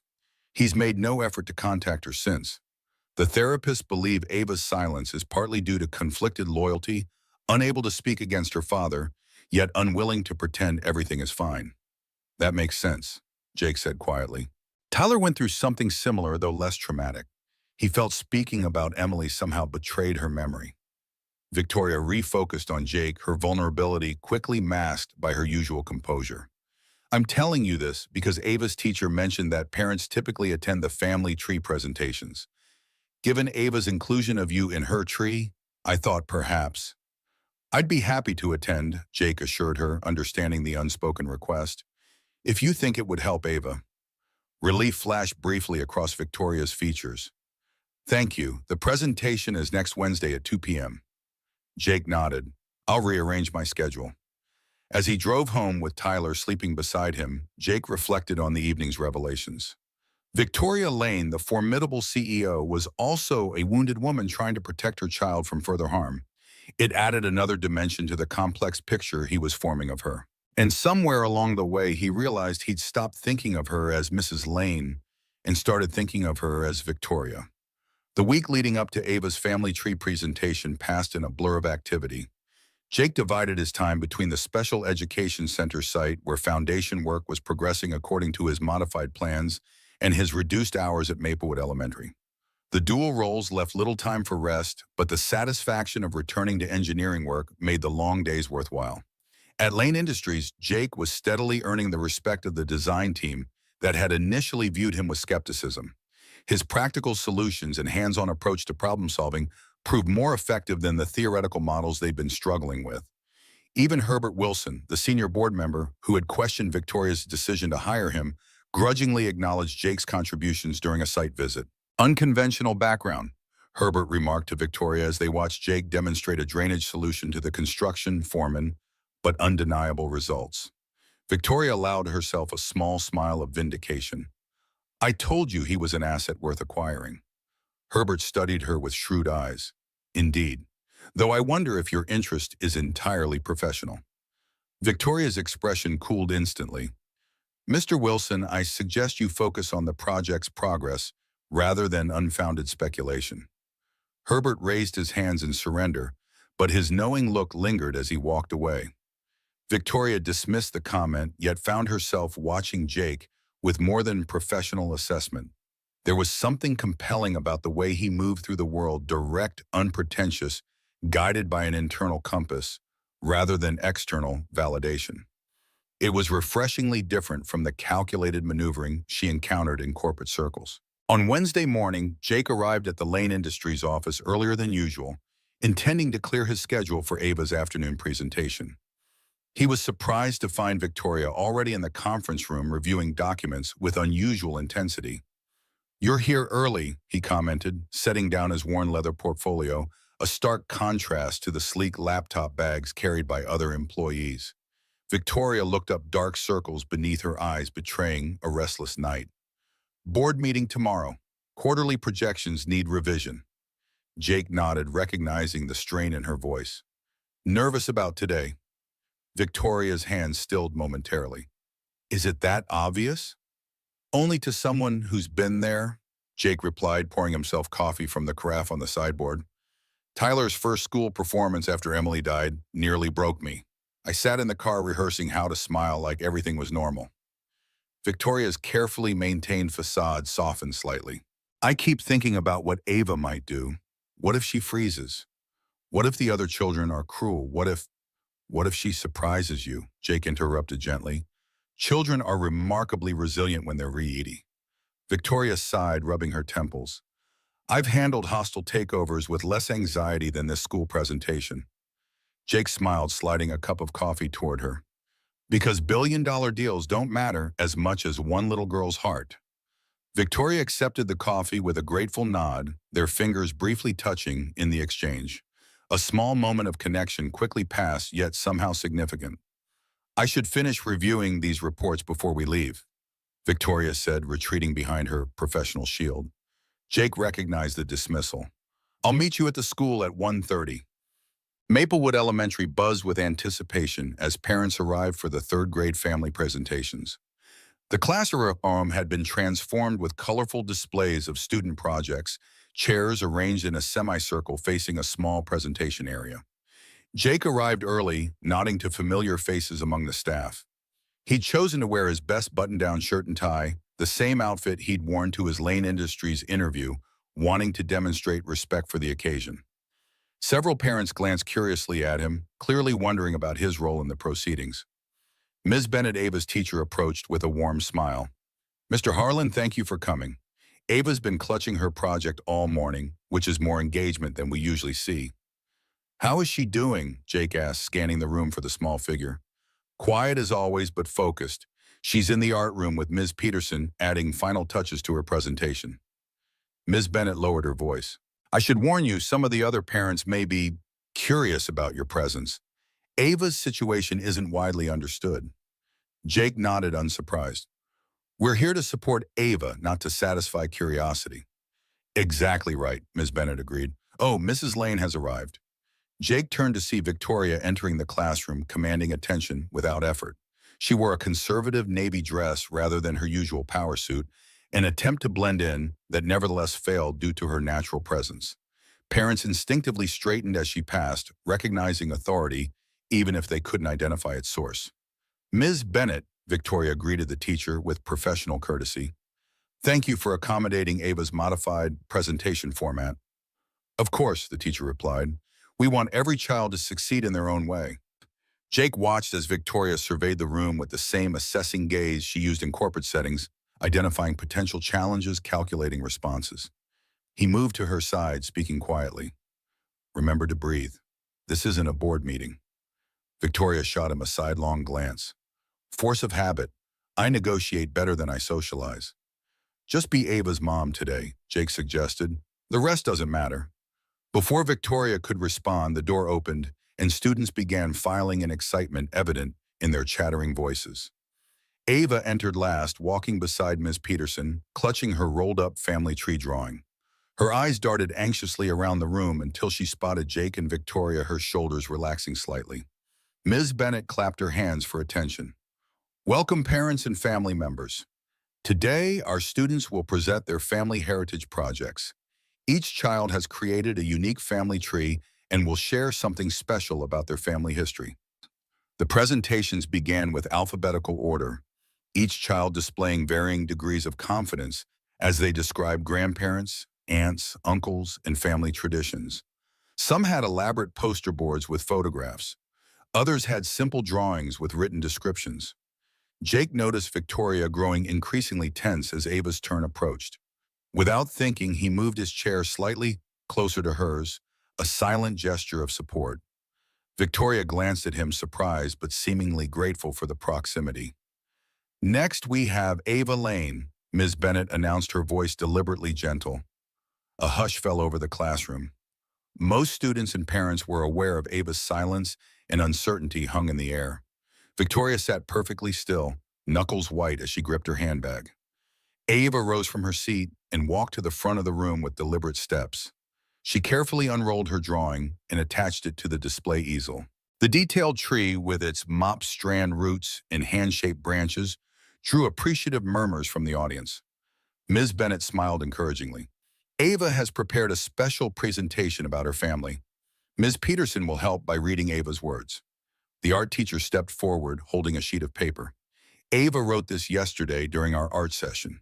These are her words. Ms. Peterson began reading, "My family tree doesn't look like other trees. It got struck by lightning and lost some branches, but new ones grew in different places." Jake felt a lump forming in his throat. Beside him, Victoria sat perfectly still, barely breathing. "The roots of my tree are made of mop strands," Ms. Peterson continued, "because sometimes people who clean up messes become part of your roots. The branches are hands because family means reaching for each other when it's hard to climb alone." Several parents exchanged confused glances while others nodded with understanding. Ava stood silently beside her, drawing one small finger, tracing the lines she'd created. "My mom is the strongest branch," the reading continued. "She holds everything up even when the wind blows hard. Tyler is my first friend branch. He talks enough for both of us." A gentle ripple of laughter moved through the room. Jake felt an unexpected surge of pride hearing his son mention. "Jake fixes things that break. He showed me that broken things can be made stronger where they cracked. Ms. Peterson is my art branch. She gives me colors when everything feels gray." Victoria's composure wavered slightly, her eyes shining with unshed tears. Jake resisted the urge to reach for her hand, sensing she was fighting to maintain control. "Family isn't always who you came from." Ms. Peterson read the final lines. "Sometimes it's who found you when you were lost." The room fell silent as Ms. Peterson finished reading. Ava stood motionless for a moment, then looked directly at Victoria and Jake. Everyone waited, unsure what would happen next. Slowly, deliberately, Ava opened her mouth. The classroom held its collective breath. "This is my family," she whispered, her voice thin but audible in the silent room. Victoria gasped softly, one hand flying to her mouth. Jake felt his own eyes burning with emotion. Ms. Bennett recovered first. "Thank you, Ava. That was beautiful." She led the applause that followed, genuine appreciation evident in the response. Ava carefully rolled up her drawing and returned to her seat between Victoria and Jake. Victoria immediately embraced her daughter, whispering something too low for others to hear. Jake placed a gentle hand on Ava's shoulder, unable to speak past the emotion constricting his throat. "She talked," Victoria whispered to Jake over Ava's head, wonder and tears mingling in her voice. "She actually spoke." "I told you she might surprise us," Jake replied softly, his own voice unsteady. The remaining presentations passed in a blur. Jake and Victoria, both too overwhelmed by Ava's breakthrough to pay much attention. When the event concluded, several parents approached to compliment Ava's unique project, their curiosity about Jake's presence evident but largely unspoken. Ms. Peterson joined them as the classroom emptied. "Ava's been working toward this for weeks," she confided. "She practiced that sentence over and over in the art room yesterday." "Why didn't you tell us?" Victoria asked, still keeping one arm protectively around Ava's shoulders. The art teacher smiled gently.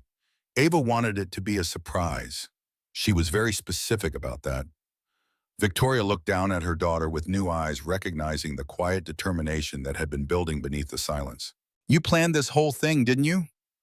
Ava didn't speak again, but she nodded, a small smile playing at the corners of her mouth. "Well," Jake said, his voice recovering, "I think this calls for a celebration. Ice cream, perhaps." Ava's eyes lit up, and she nodded more enthusiastically. Ice cream it is, Victoria agreed, seemingly willing to approve anything in the wake of Ava's breakthrough. As they walked toward the parking lot, Victoria surprised Jake by linking her arm through his, Ava walking between them. The gesture felt natural, as if they truly were the family unit depicted in Ava's drawing. "Thank you," Victoria said quietly, "for being part of her tree." Jake smiled, emotion still close to the surface. "It's an honor I never expected." They were approaching their vehicles when a sleek black Audi pulled into the school driveway, parking haphazardly across two spaces. Jake felt Victoria tense beside him even before the driver emerged. "Derek," she breathed instinctively, pulling Ava closer. Jake studied the man who stepped from the luxury car, tall, impeccably dressed in a tailored suit, with the confidence of someone accustomed to commanding attention. Objectively handsome, with his salt and pepper hair and chiseled features, yet there was something cold in his appraising gaze. Derek Lane spotted them immediately, striding toward the group with purpose. "Victoria," he called, his voice carrying across the parking lot. "I've been trying to reach you." Victoria's posture transformed instantly, corporate armor sliding into place. "This isn't the time or place, Derek." Derek ignored her, focusing instead on Ava.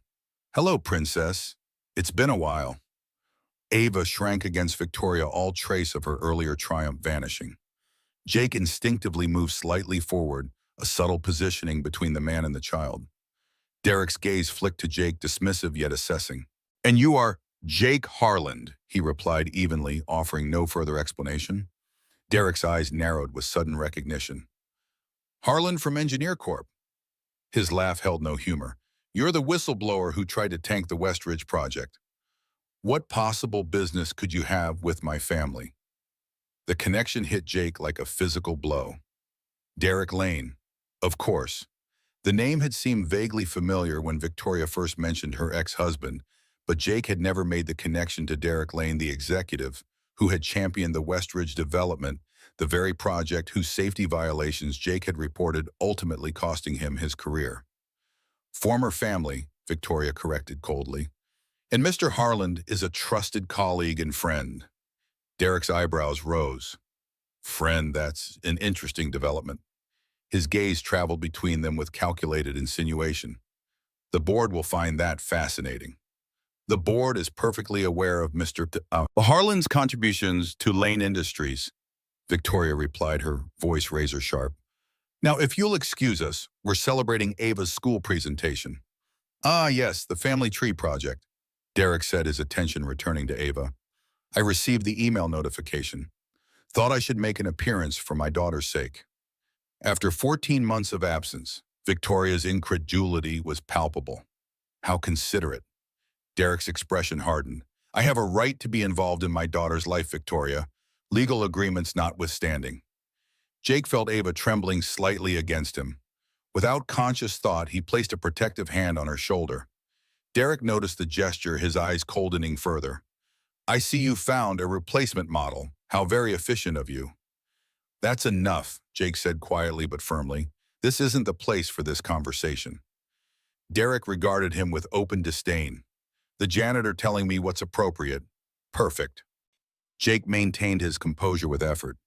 "Former janitor, current project engineer for Lane Industries, and more importantly, someone who puts Ava's well-being first." Something dangerous flickered in Derek's expression. "I'd be careful making claims about my daughter, Harlan. You're already on thin professional ice given your history." "Is that a threat?" Jake asked evenly. "Merely an observation," Derek replied.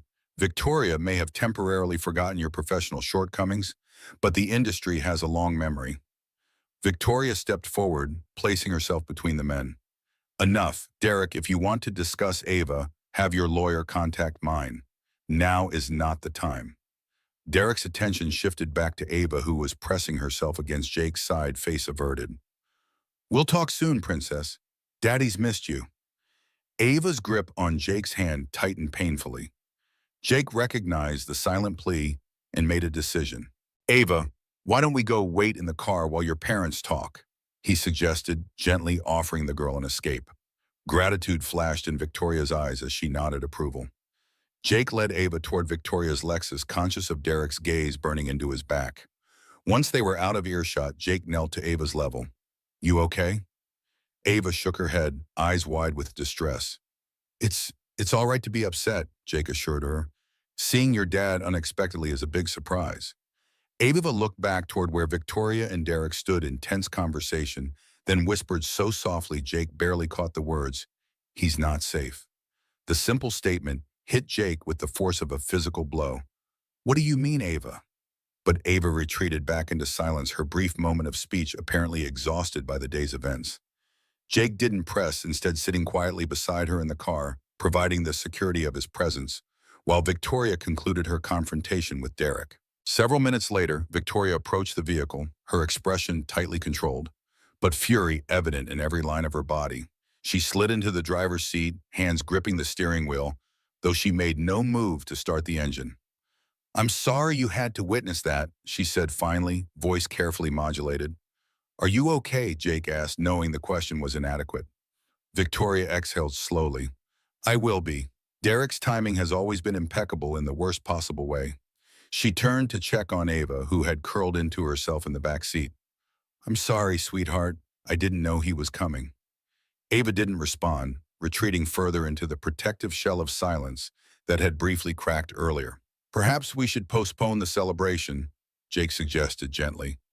Victoria looked torn between disappointment and agreement. "I promised her ice cream." "We can do it another day," Jake assured her, "when today's success isn't overshadowed." Victoria nodded reluctantly. "You're right. Ava needs time to process." She hesitated, then added, "Would you still come back to the house with us? I think she'd feel safer with you there."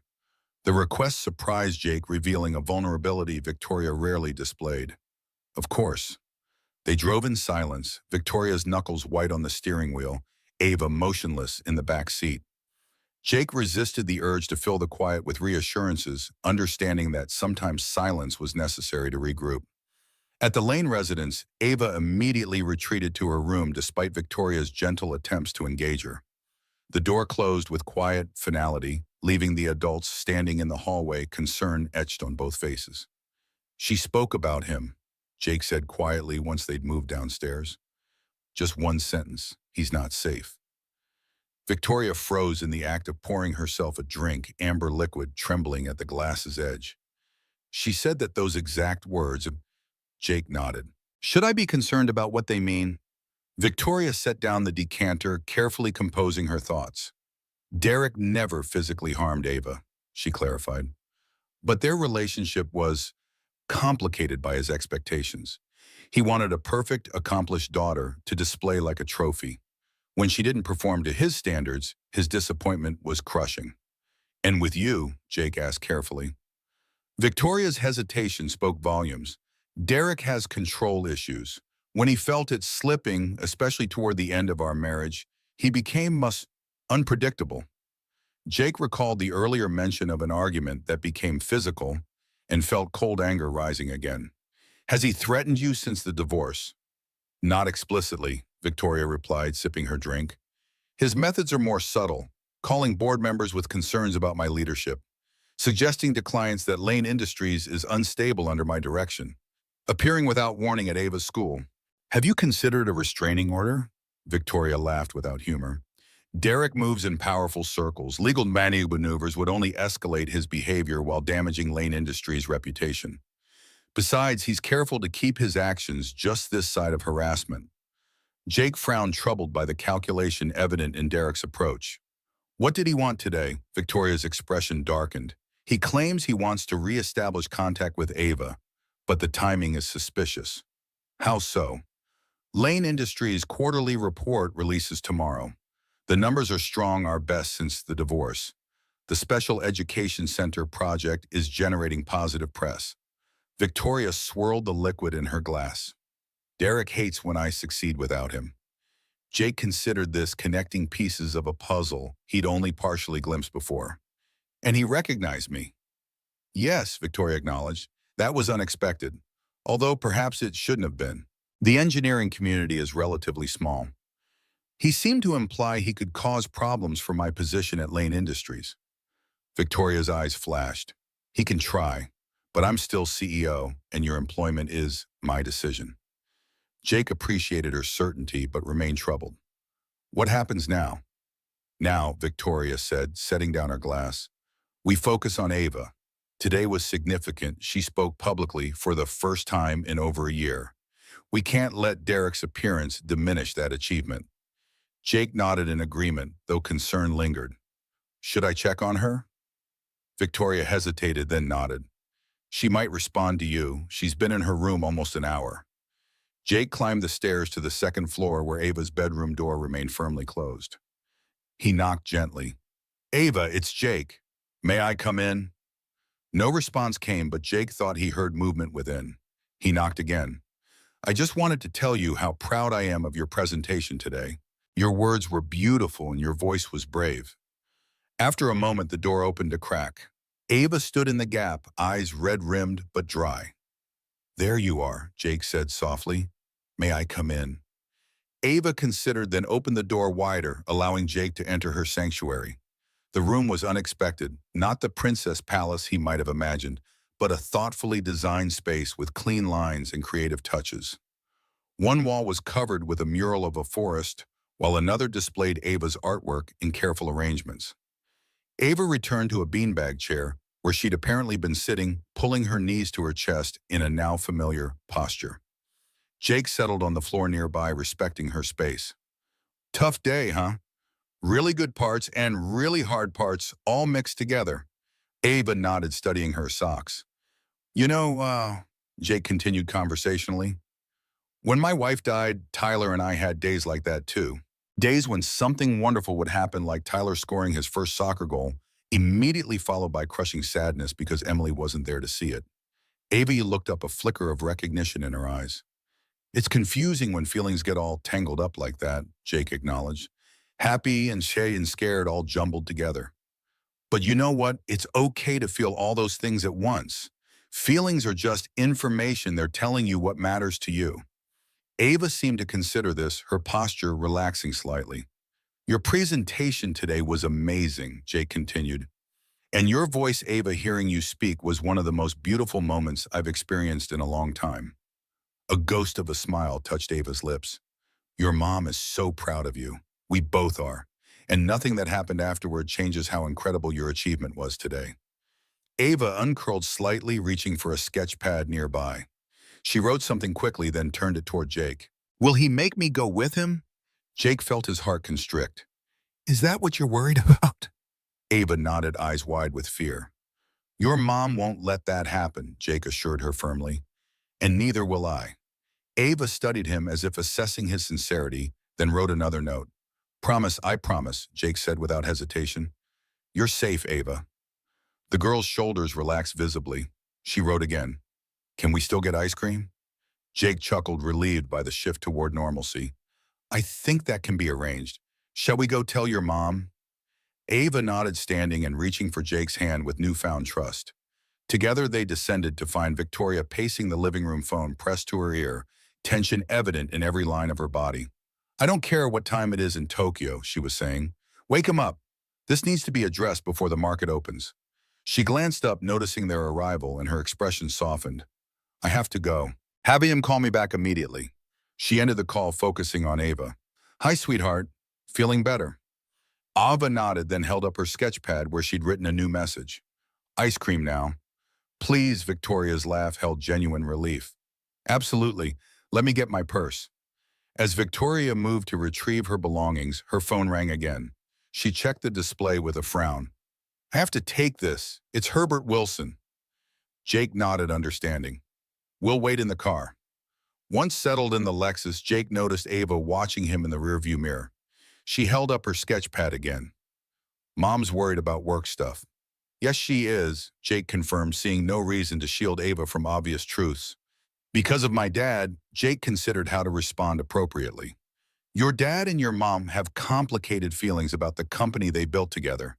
Sometimes that creates tension. Ava frowned thoughtfully, then wrote again. Are you going to leave too? The question caught Jake off guard with its directness and underlying fear. Leave where, Ava? The school? She shook her head, writing more specifically. Leave us like Dad did. Jake turned in his seat to face her properly. Ava, I'm not going anywhere.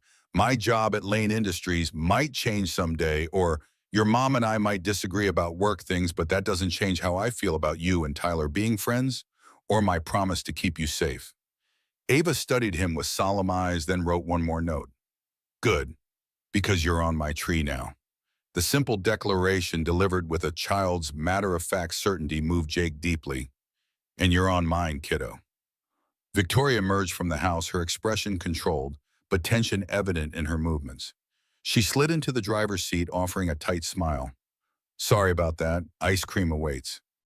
As they drove, Jake noticed Victoria checking her phone at stoplights, her preoccupation evident, despite efforts to engage with Ava's renewed enthusiasm.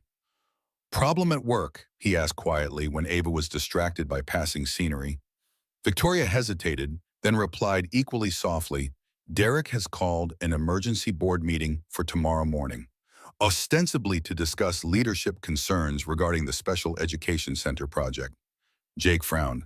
Can he do that? I thought he'd relinquished his position.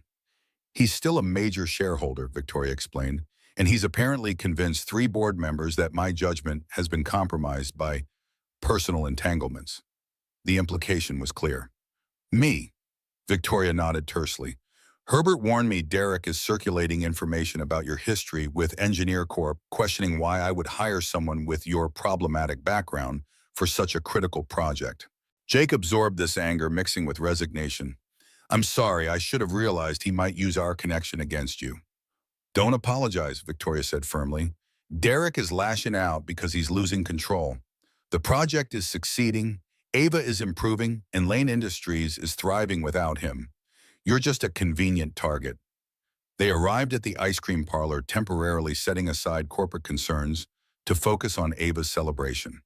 The girl selected an elaborate sundae, her earlier distress seemingly forgotten in the face of chocolate sauce and sprinkles. As they sat at a small table, Jake watching Ava attack her dessert with uncharacteristic enthusiasm, he made a decision. I should tender my resignation, he said quietly to Victoria. Remove the ammunition Derek is using against you. Victoria's spoon paused halfway to her mouth. Absolutely not. Victoria, be practical. My presence is creating complications for you professionally. And solving problems for me, technically, she countered. The Special Education Center would still be mired in infrastructure issues without your expertise. Other engineers could. I don't want other engineers, Victoria interrupted, surprising him with her vehemence. I want you, complications and all. The declaration hung between them, carrying more weight than its surface meaning. Victoria seemed to realize this, a faint color rising in her cheeks.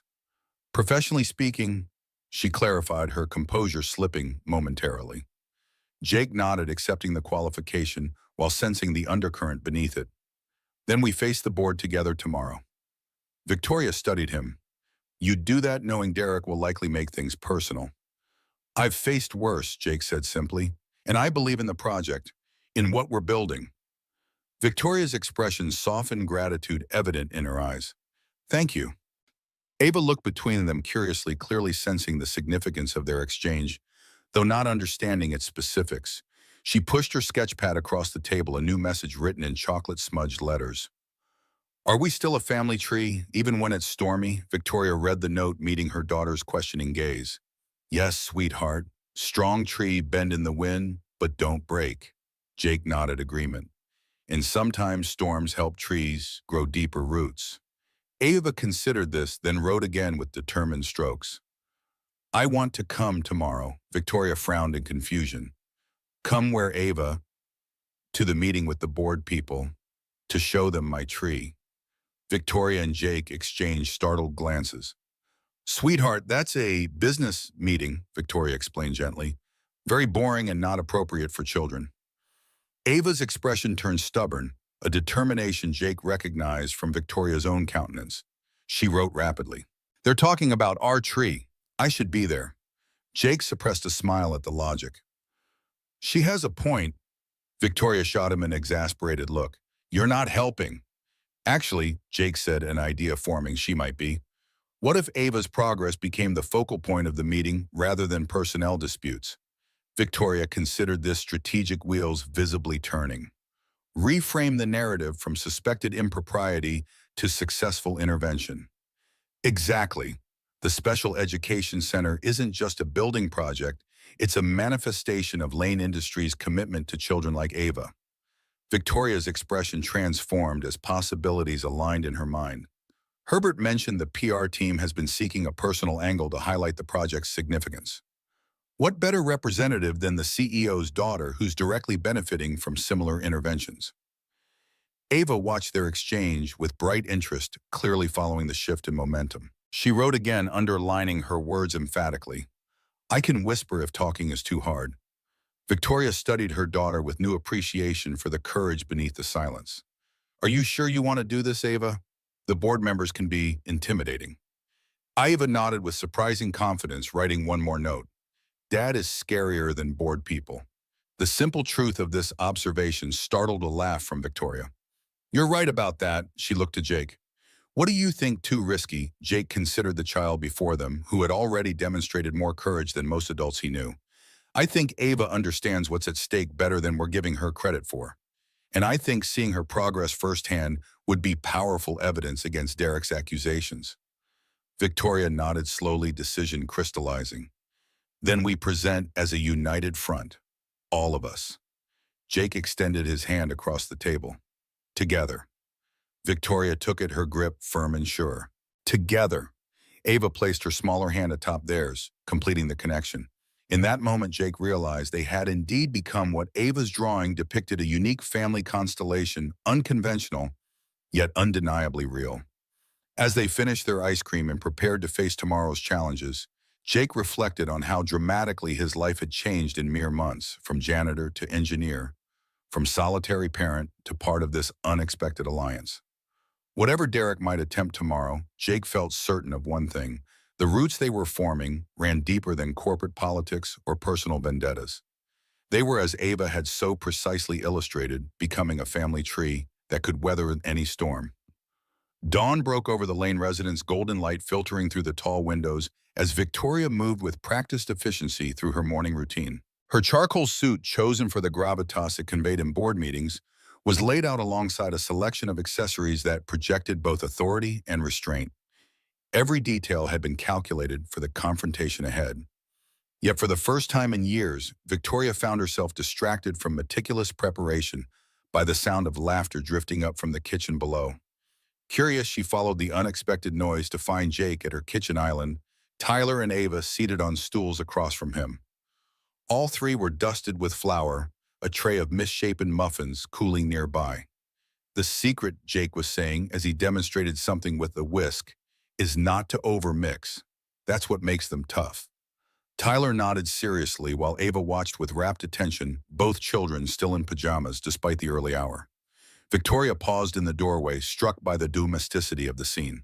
After Derek's appearance yesterday, she'd insisted Jake and Tyler stay in the guest suite rather than drive home late. What she hadn't expected was how naturally they would integrate into the morning rhythm of a house that had known little joy in recent years. Jake looked up, catching her observation. Good morning, we made breakfast. I can see that, Victoria replied, taking in the cheerful disaster zone that was formerly her immaculate kitchen. You're all up early.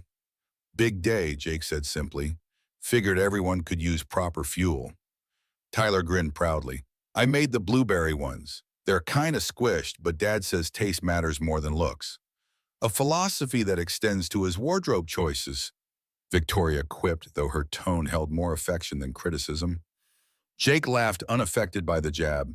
I'll have you know this is my second best tie. Victoria found herself smiling despite the tension of the coming meeting. Coffee. Already poured, Jake replied, sliding a mug toward her. Black 1 sugar splash of cream. Victoria blinked, surprised he'd noticed such a detail. Thank you.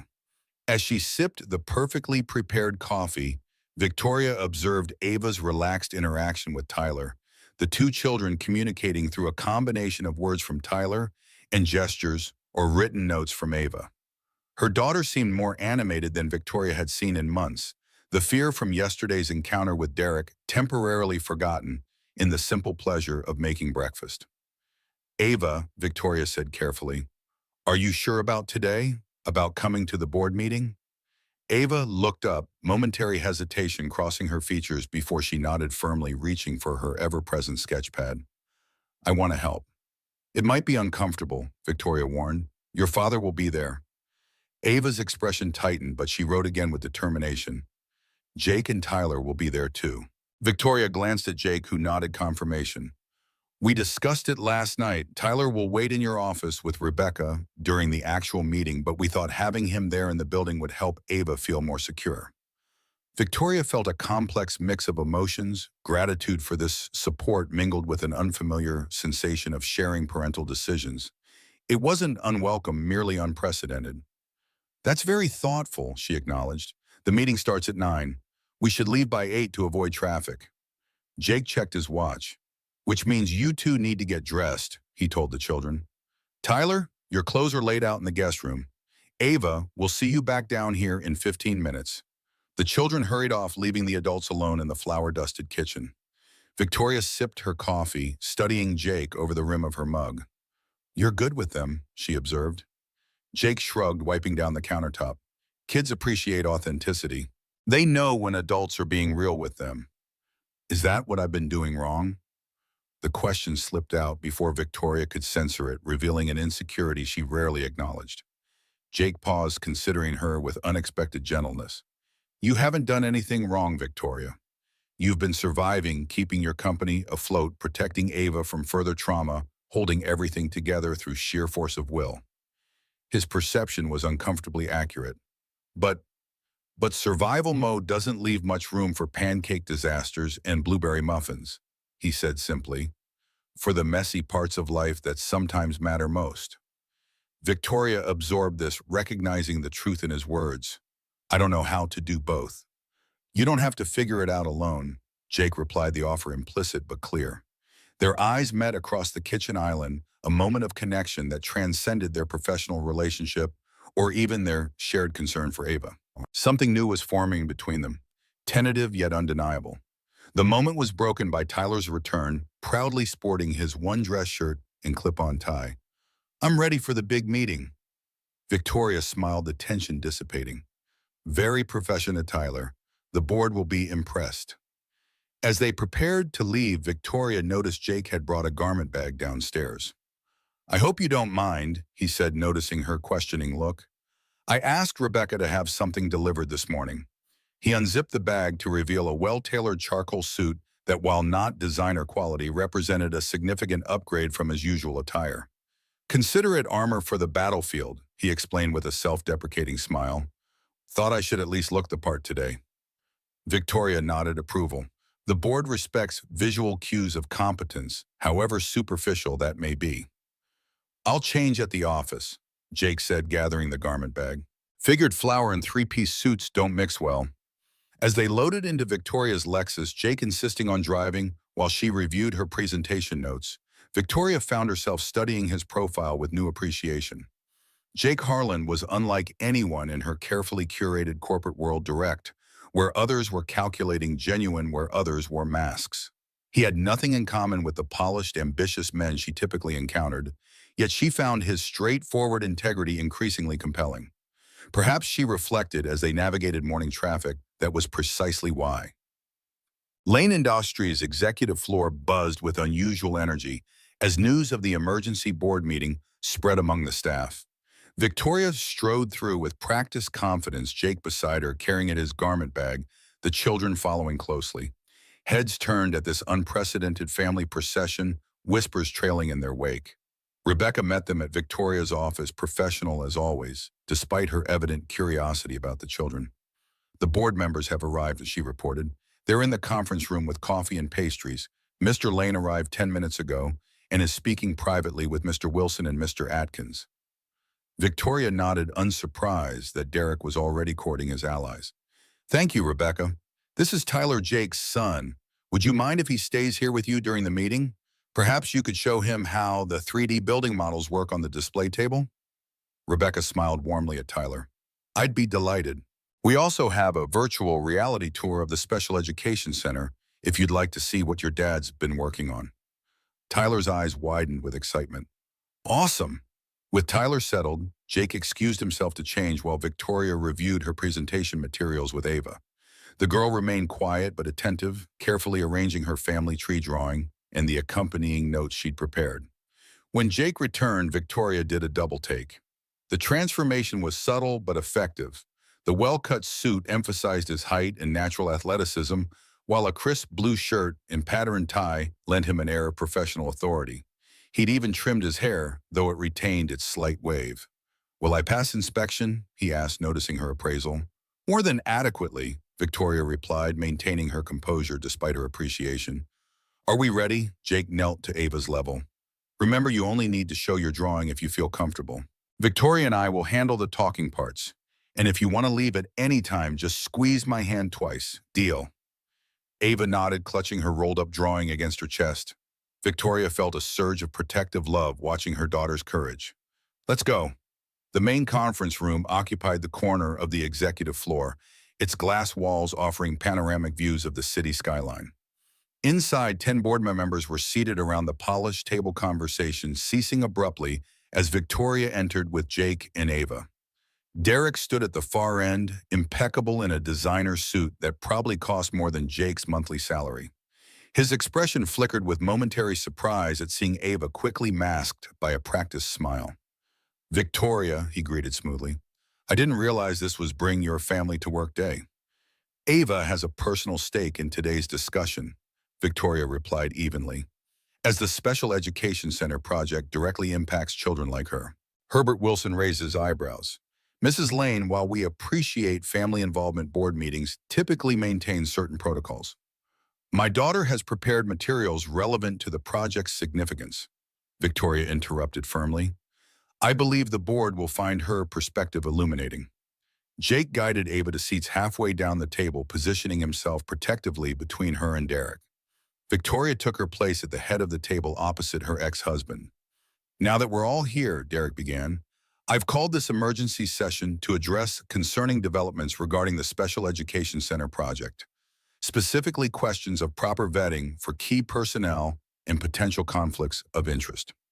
Victoria maintained her composure, allowing Derek to continue his calculated attack.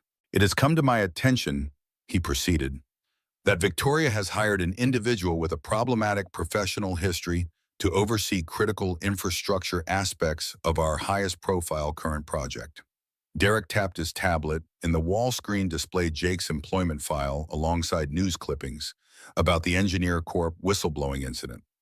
Jake Harlan was terminated from Engineer Corp 4 years ago after making unsubstantiated allegations about safety protocols on the West Ridge development, a project that has since been completed without incident and received multiple safety commendations. Jake remained impassive, though Victoria noticed his jaw tightening slightly.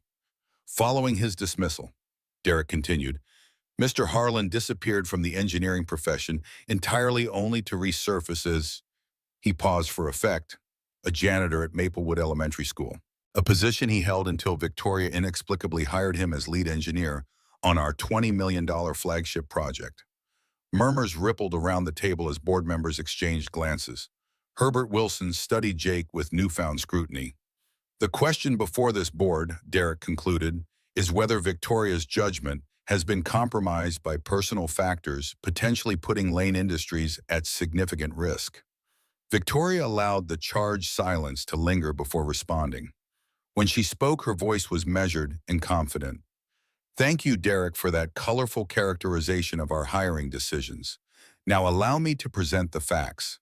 She activated her own presentation, displaying the original Special Education Center plans alongside Jake's modified designs. "When I engaged Mr. Harlan as a consultant, the project was facing critical infrastructure challenges our team couldn't resolve. Our original design failed to account for groundwater dynamics created by the adjacent water treatment facility." Victoria advanced to before and after slides showing the foundation work. Mr. Harlan's expertise in water management systems expertise gained during his tenure at Engineer Corp, where he helped design the very treatment facility affecting our site, allowed us to implement modifications that saved Lane Industries approximately $3.7 million in potential remediation costs. She noted with satisfaction, several board members leaning forward with interest.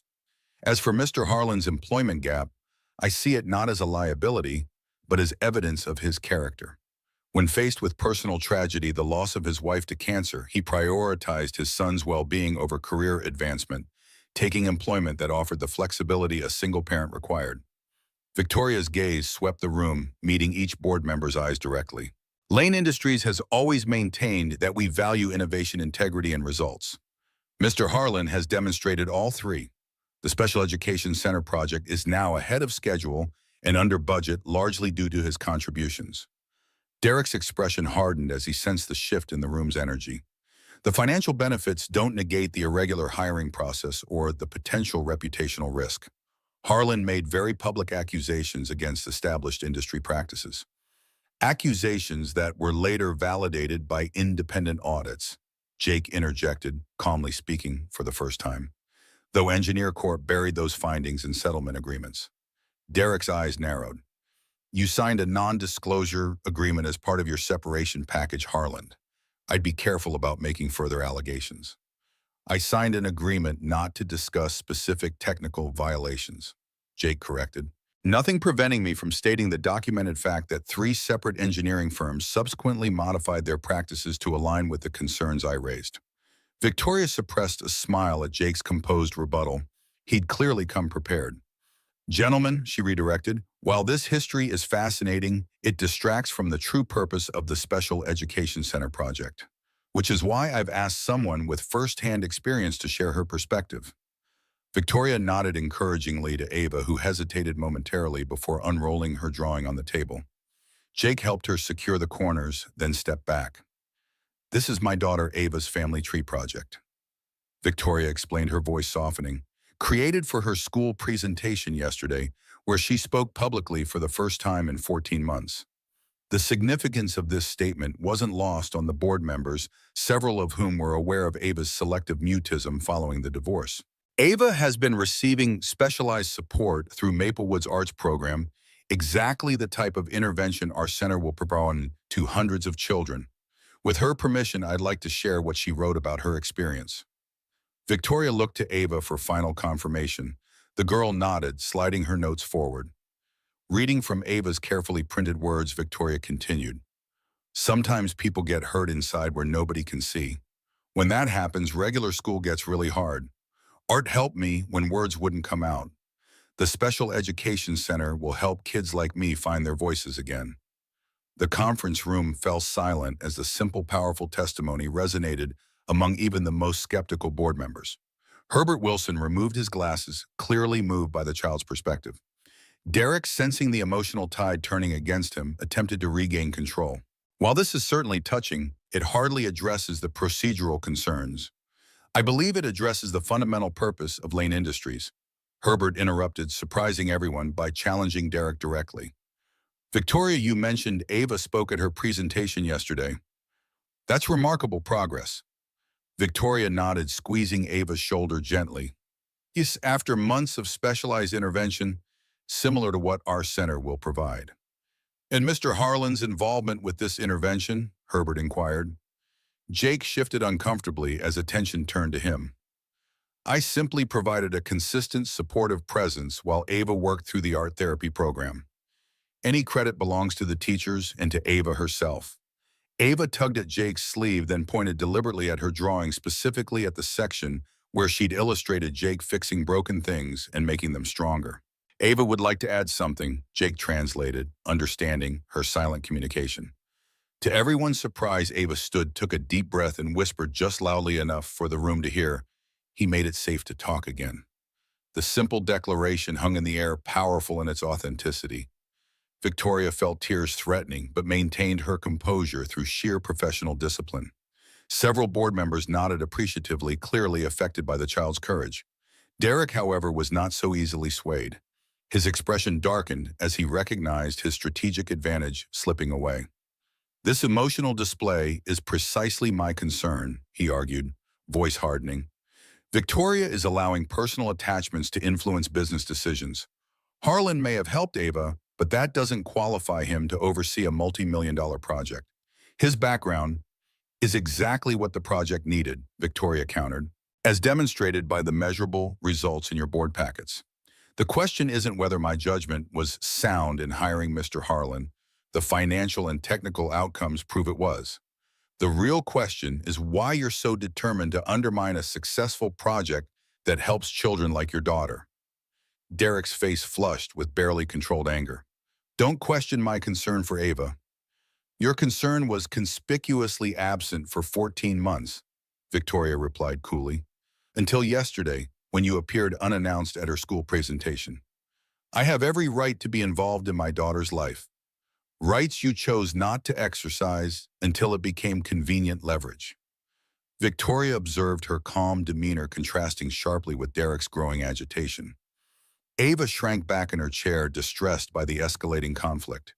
Jake placed a protective hand on her shoulder, drawing Derek's attention. And now you've found a replacement father figure, Derek sneered. How convenient. That's enough, Herbert Wilson interrupted firmly. This meeting has veered far from its stated purpose.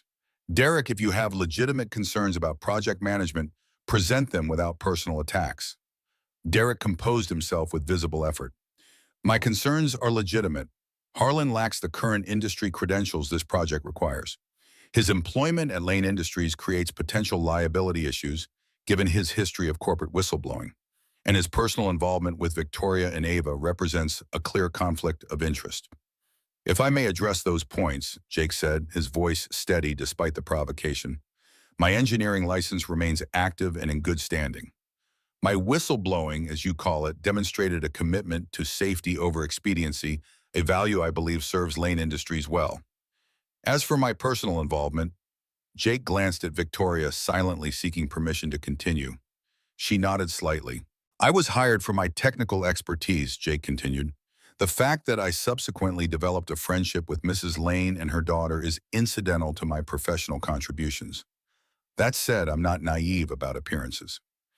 If the board feels my presence creates complications, I'm prepared to step back from the project once the critical infrastructure phase is complete. Victoria hadn't expected this concession and felt a flash of betrayal before recognizing the strategic wisdom in Jake's approach. He was offering the board a middle path, acknowledging their concerns while preserving the project's integrity. Herbert Wilson seized the opportunity. That seems a reasonable compromise. Mr. Harlan completes the specialized infrastructure work for which he was hired, then transitions the project to our standard engineering team for completion. Other board members nodded agreement, sensing a resolution that would end the uncomfortable meeting. Derek, however, wasn't satisfied. That doesn't address the fundamental issue of Victoria's judgment. If she's allowing personal factors to influence this decision, what other compromises is she making? My record speaks for itself, Victoria responded sharply. Lane Industries has shown 7 consecutive quarters of growth under my leadership, despite your efforts to undermine client confidence following our divorce. Derek's eyes narrowed dangerously. Careful, Victoria. You're treading into areas better left private. As you did by calling this meeting, Victoria countered, you've questioned my professional judgment because you object to my personal associations. If we're examining conflicts of interest, perhaps we should discuss your recent acquisition of property adjacent to the Special Education Center site property that would triple in value if our project were to relocate. The revelation sent a ripple of surprise through the board. Derek hadn't expected Victoria to have this information. That's purely coincidental, he insisted, though his expression betrayed him. As coincidental as your sudden interest in Ava's welfare, Victoria pressed, or your private meetings with board members Atkins and Foster last month where you discussed the possibility of a leadership challenge. Derek's face flushed with anger. You've been spying on me. I've been protecting my company, Victoria corrected. The company you attempted to damage during our divorce by taking key clients with you. The company whose resources you're now trying to manipulate for personal gain. Herbert Wilson cleared his throat. These are serious allegations, Victoria. Do you have documentation? My legal team has prepared a comprehensive file, Victoria confirmed.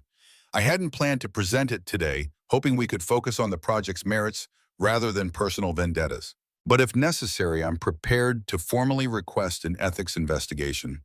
The threat hung in the air, shifting the power dynamic decisively. Board members exchanged uncomfortable glances, suddenly reconsidering their positions. Derek recognized his miscalculation. He'd expected to isolate Victoria using Jake as evidence of compromised judgment. Instead, she turned the tables, revealing his own conflicted interests. This is absurd, he attempted, but his protest lacked conviction. Herbert Wilson had heard enough. I move that we conclude this emergency session and return to our regular meeting schedule next month. The Special Education Center project will continue as planned, with Mr. Harlan completing the infrastructure phase before transitioning to an advisory role. The motion was quickly seconded and approved, board members evidently eager to extract themselves from the increasingly personal conflict. As the meeting disbanded, Derek remained at the far end of the table, seething with barely controlled fury. He watched as Victoria conferred quietly with Herbert, while Jake helped Ava gather her drawings. When most board members had departed, Derek approached Ava, his expression softening into the charismatic smile that had once charmed Victoria. "Beautiful drawing, princess," he said, reaching for the family tree. "May I see?" Ava hesitated, clutching the paper tighter. "It's all right," Derek coaxed. "Daddy just wants to look at your artwork." Jake observed the interaction carefully, but didn't intervene, allowing Ava to make her own decision. After a moment's consideration, Ava carefully unrolled her drawing, holding it where Derek could see but not touch the illustration. Derek studied it, his smile fading as he noted Jake's prominent inclusion and his own absence from the tree. "Interesting choice of family members," he commented, voice tightening. "Did your mother suggest this arrangement?" Ava shook her head, pulling the drawing back protectively. "Because it seems convenient that I've been erased while her new friend features so prominently." "Ava made her own choices about her project," Jake interjected quietly, "as children should be free to do." Derek's attention shifted to Jake, contempt evident in his gaze. "Playing father to my daughter doesn't make you family, Harlan, no matter what Victoria has led you to believe." "I'm not playing anything," Jake replied evenly. "I'm simply being present when Ava needs support." "A temporary arrangement," Derek stated coldly. "One that will conclude once Victoria tires of her charity project." Jake maintained his composure, refusing to escalate in front of Ava. "I think we're done here." Derek leaned closer, a voice dropping to ensure only Jake could hear. "You have no idea what you've stepped into, Harlan. Victoria uses people until they're no longer useful, then discards them. Ask her previous executives. Ask her former friends. Eventually ask yourself." With that parting shot, Derek straightened, nodded curtly to Victoria, who had approached to check on Ava, and departed without further comment. Victoria exhaled slowly once he was gone. "I apologize for that. Derek never accepts defeat gracefully." Jake watched Ava, who seemed relieved by her father's departure, but still clutched her drawing protectively. "Are you okay?" he asked the child gently. Ava nodded, then wrote quickly on her notepad. "Can we go get Tyler now?" "Absolutely," Victoria agreed. "I think we all deserve a break after that." As they walked back to Victoria's office, Jake found himself reflecting on Derek's warning. Was there truth in his claim about Victoria using people? Jake had certainly witnessed her strategic thinking, her ability to leverage situations to her advantage. Yet he'd also seen genuine vulnerability, fierce protectiveness toward Ava, and growing openness to emotional connection. "You're quiet," Victoria observed as they approached her office. Jake offered a reassuring smile. "Just processing. That was quite a meeting." "Thank you for offering the compromise," Victoria said quietly. "It was the right strategic move, even if I wished it hadn't been necessary." "I meant what I said about stepping back if it helps the project succeed," Jake assured her. "The work matters more than my role in it." Victoria studied him thoughtfully. That's a perspective Derek never understood. For him, recognition always mattered more than results. They reached her office to find Tyler engrossed in the virtual reality display of the Special Education Center, Rebecca guiding him through the digital model. "Dad," Tyler exclaimed, removing the VR headset, "this building is amazing. There's a room where the floor can feel like water, or sand or grass, and another where the walls change colors with your emotions." Jake smiled at his son's enthusiasm. "Sounds pretty special. Can I go there when it's built, even though I don't need special education?" Victoria knelt to Tyler's level, something Jake had never seen her do with anyone but Ava. "There will be community days when any child can visit. You'll be our honored guest for the grand opening." Tyler beamed with pride. "Did your meeting go okay? Did you beat the bad guys?" The adults exchanged amused glances at his simplified interpretation. "The project will continue as planned," Victoria confirmed, thanks in part to Ava's bravery. Ava blushed slightly at the praise, but her expression held quiet satisfaction. I believe this calls for a proper celebration, Victoria declared. The ice cream we missed yesterday, perhaps. The children's enthusiastic agreement settled the matter, and as they prepared to leave the corporate battleground behind, Jake felt a curious sense of accomplishment, not just for the professional victory, but for the small family unit they were forming, unconventional and unexpected, yet increasingly real. Derek's warning echoed briefly in his mind, but Jake dismissed it. Whatever complications lay ahead today, they had stood together and prevailed. For now, that was enough. 6 months later, golden autumn sunlight streamed through the soaring windows of the newly completed Lane Center for Educational Development. What had once been architectural renderings and construction blueprints now stood as a gleaming reality, a testament to vision, perseverance, and unexpected collaboration. Jake stood at the edge of the main atrium, watching as the final preparations came together for tomorrow's grand opening ceremony. The specialized sensory rooms Tyler had so enthusiastically described were now fully operational. Interactive learning spaces filled with cutting-edge technology awaited the children who would benefit from them. Even the floors that could feel like water or sand or grass had been perfected after numerous engineering challenges. Admiring your handiwork, Victoria's voice came from behind him, warm with approval. Jake turned to find her approaching elegant as always in a tailored pantsuit, though the rigid corporate armor she'd worn when they first met had gradually softened over the months of working together. Just making sure the water systems are functioning properly, Jake replied with a smile. Old habits. Victoria stood beside him, surveying the space. The building systems engineer assures me your drainage solutions are working flawlessly, even during last month's record rainfall. High praise indeed, Jake acknowledged. Though I'm just one small part of what made this possible. Victoria shook her head. False modesty doesn't suit you, Jake. We both know this center wouldn't exist, at least not in this form, without your contributions. Technical solutions were the easy part, Jake countered. You're the one who fought the board, secured the additional funding, and kept the vision intact. They shared a moment of mutual appreciation, a silent acknowledgement of the journey that had brought them here. In the months since the contentious board meeting, their professional collaboration had deepened into something more personal, evolving slowly and carefully, mindful of the children who watched their every interaction. Speaking of vision, Victoria said, checking her watch, the children should be arriving soon. Ava's been counting down the days. As if on cue, the center's main doors opened to admit a school bus from Maplewood Elementary. Son Peterson emerged first, followed by 15 excited students, chosen as the center's inaugural visitors before the official opening. Among them were Tyler and Ava walking side by side, engaged in animated conversation. Jake felt a surge of pride watching them, Tyler chattering away while Ava responded with a mixture of gestures, written notes, and occasional spoken words. Her progress over the past 6 months had been remarkable, not a complete return to regular speech, but a gradual reclaiming of her voice in situations where she felt secure. Dad, Tyler called, rushing over with Ava close behind. We saw the building from the bus, and Leo didn't believe me when I said you helped make it, but Miss Peterson told everyone you designed the special water systems. Jake laughed, ruffling his son's hair. I was part of the team that designed it. Lots of people worked very hard to make this happen.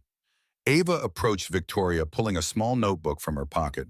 Rather than writing in it, however, she took a deep breath and whispered, "It's beautiful, Mom." Victoria's expression softened with maternal pride. Thank you, sweetheart. Would you like to show your classmates around?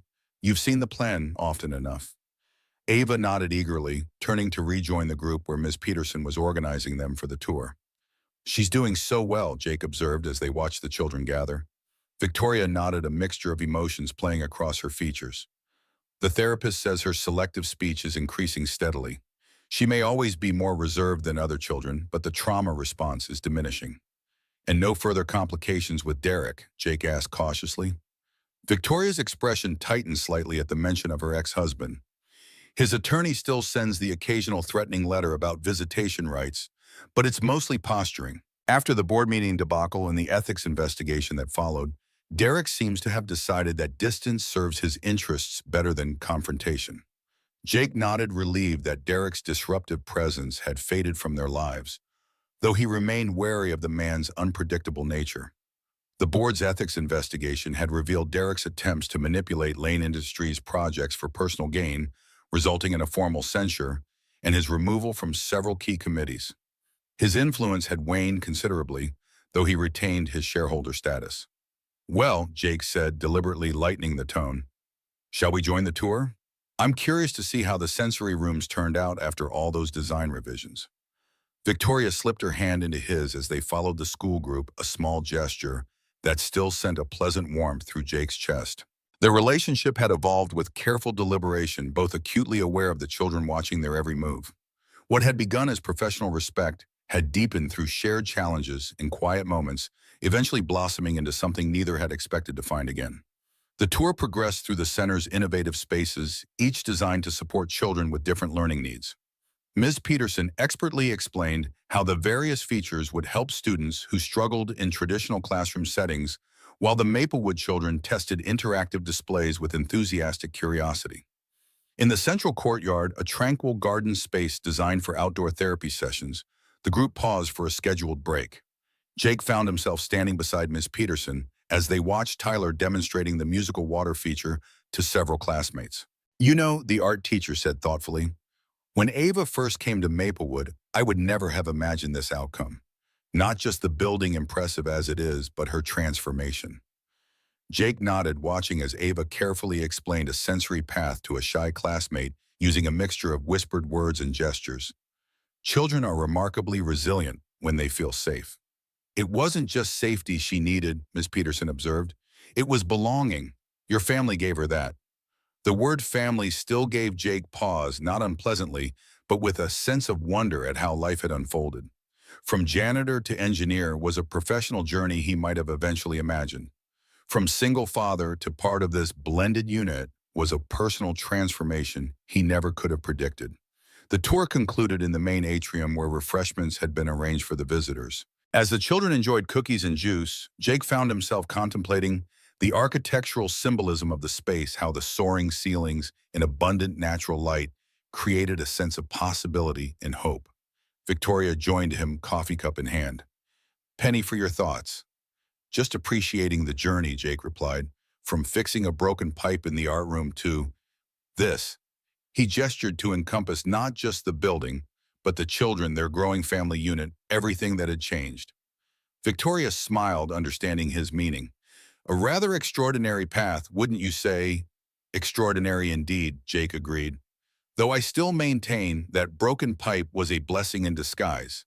Without it, I'd have remained just the janitor who occasionally fixed things." "You were never just anything, Jake Harlan," Victoria said softly. "I simply failed to look beyond the maintenance uniform." Jake grinned. To be fair, it wasn't exactly designer quality.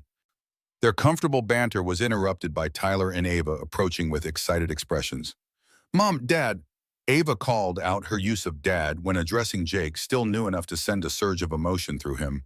"Can we show them the surprise room now?" Victoria checked her watch. "I suppose we could give them a preview, even though it's technically not opening until tomorrow."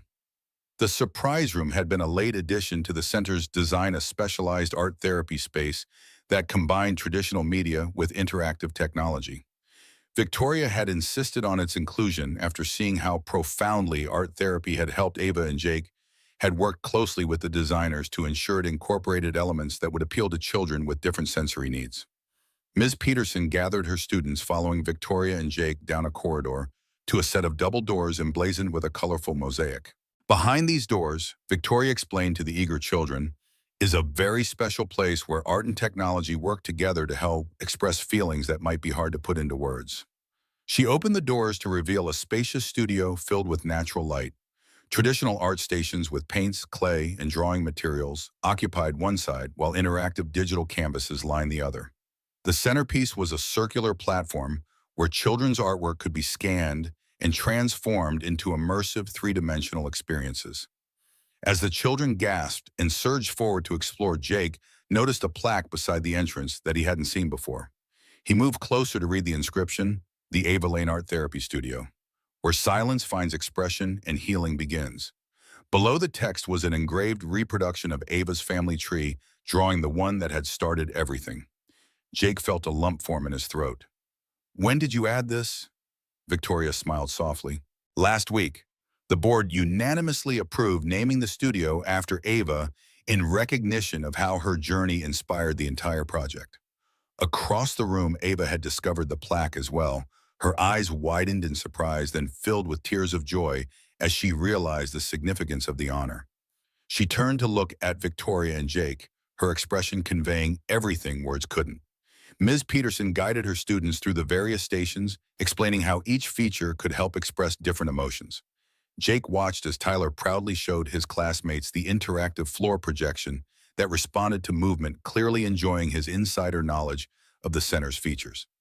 You know, Victoria said quietly as they observed the children's excitement, a year ago I would have measured success purely in financial terms or institutional prestige.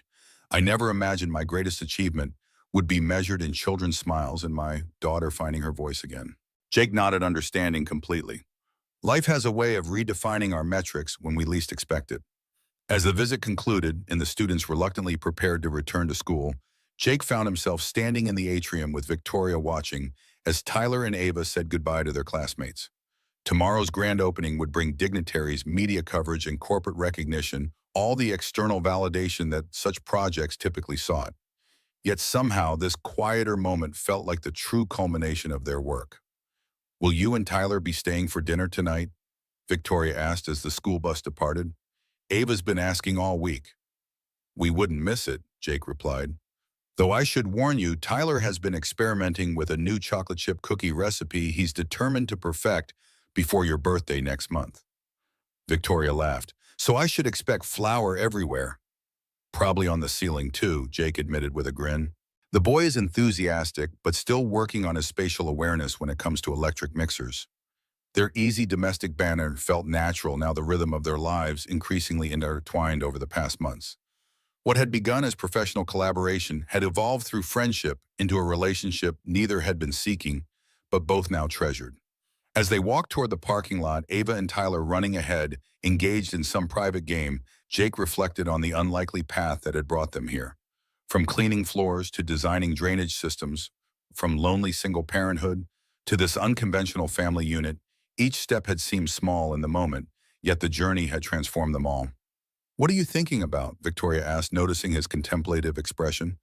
Jake smiled, watching the children laugh together in the autumn sunlight.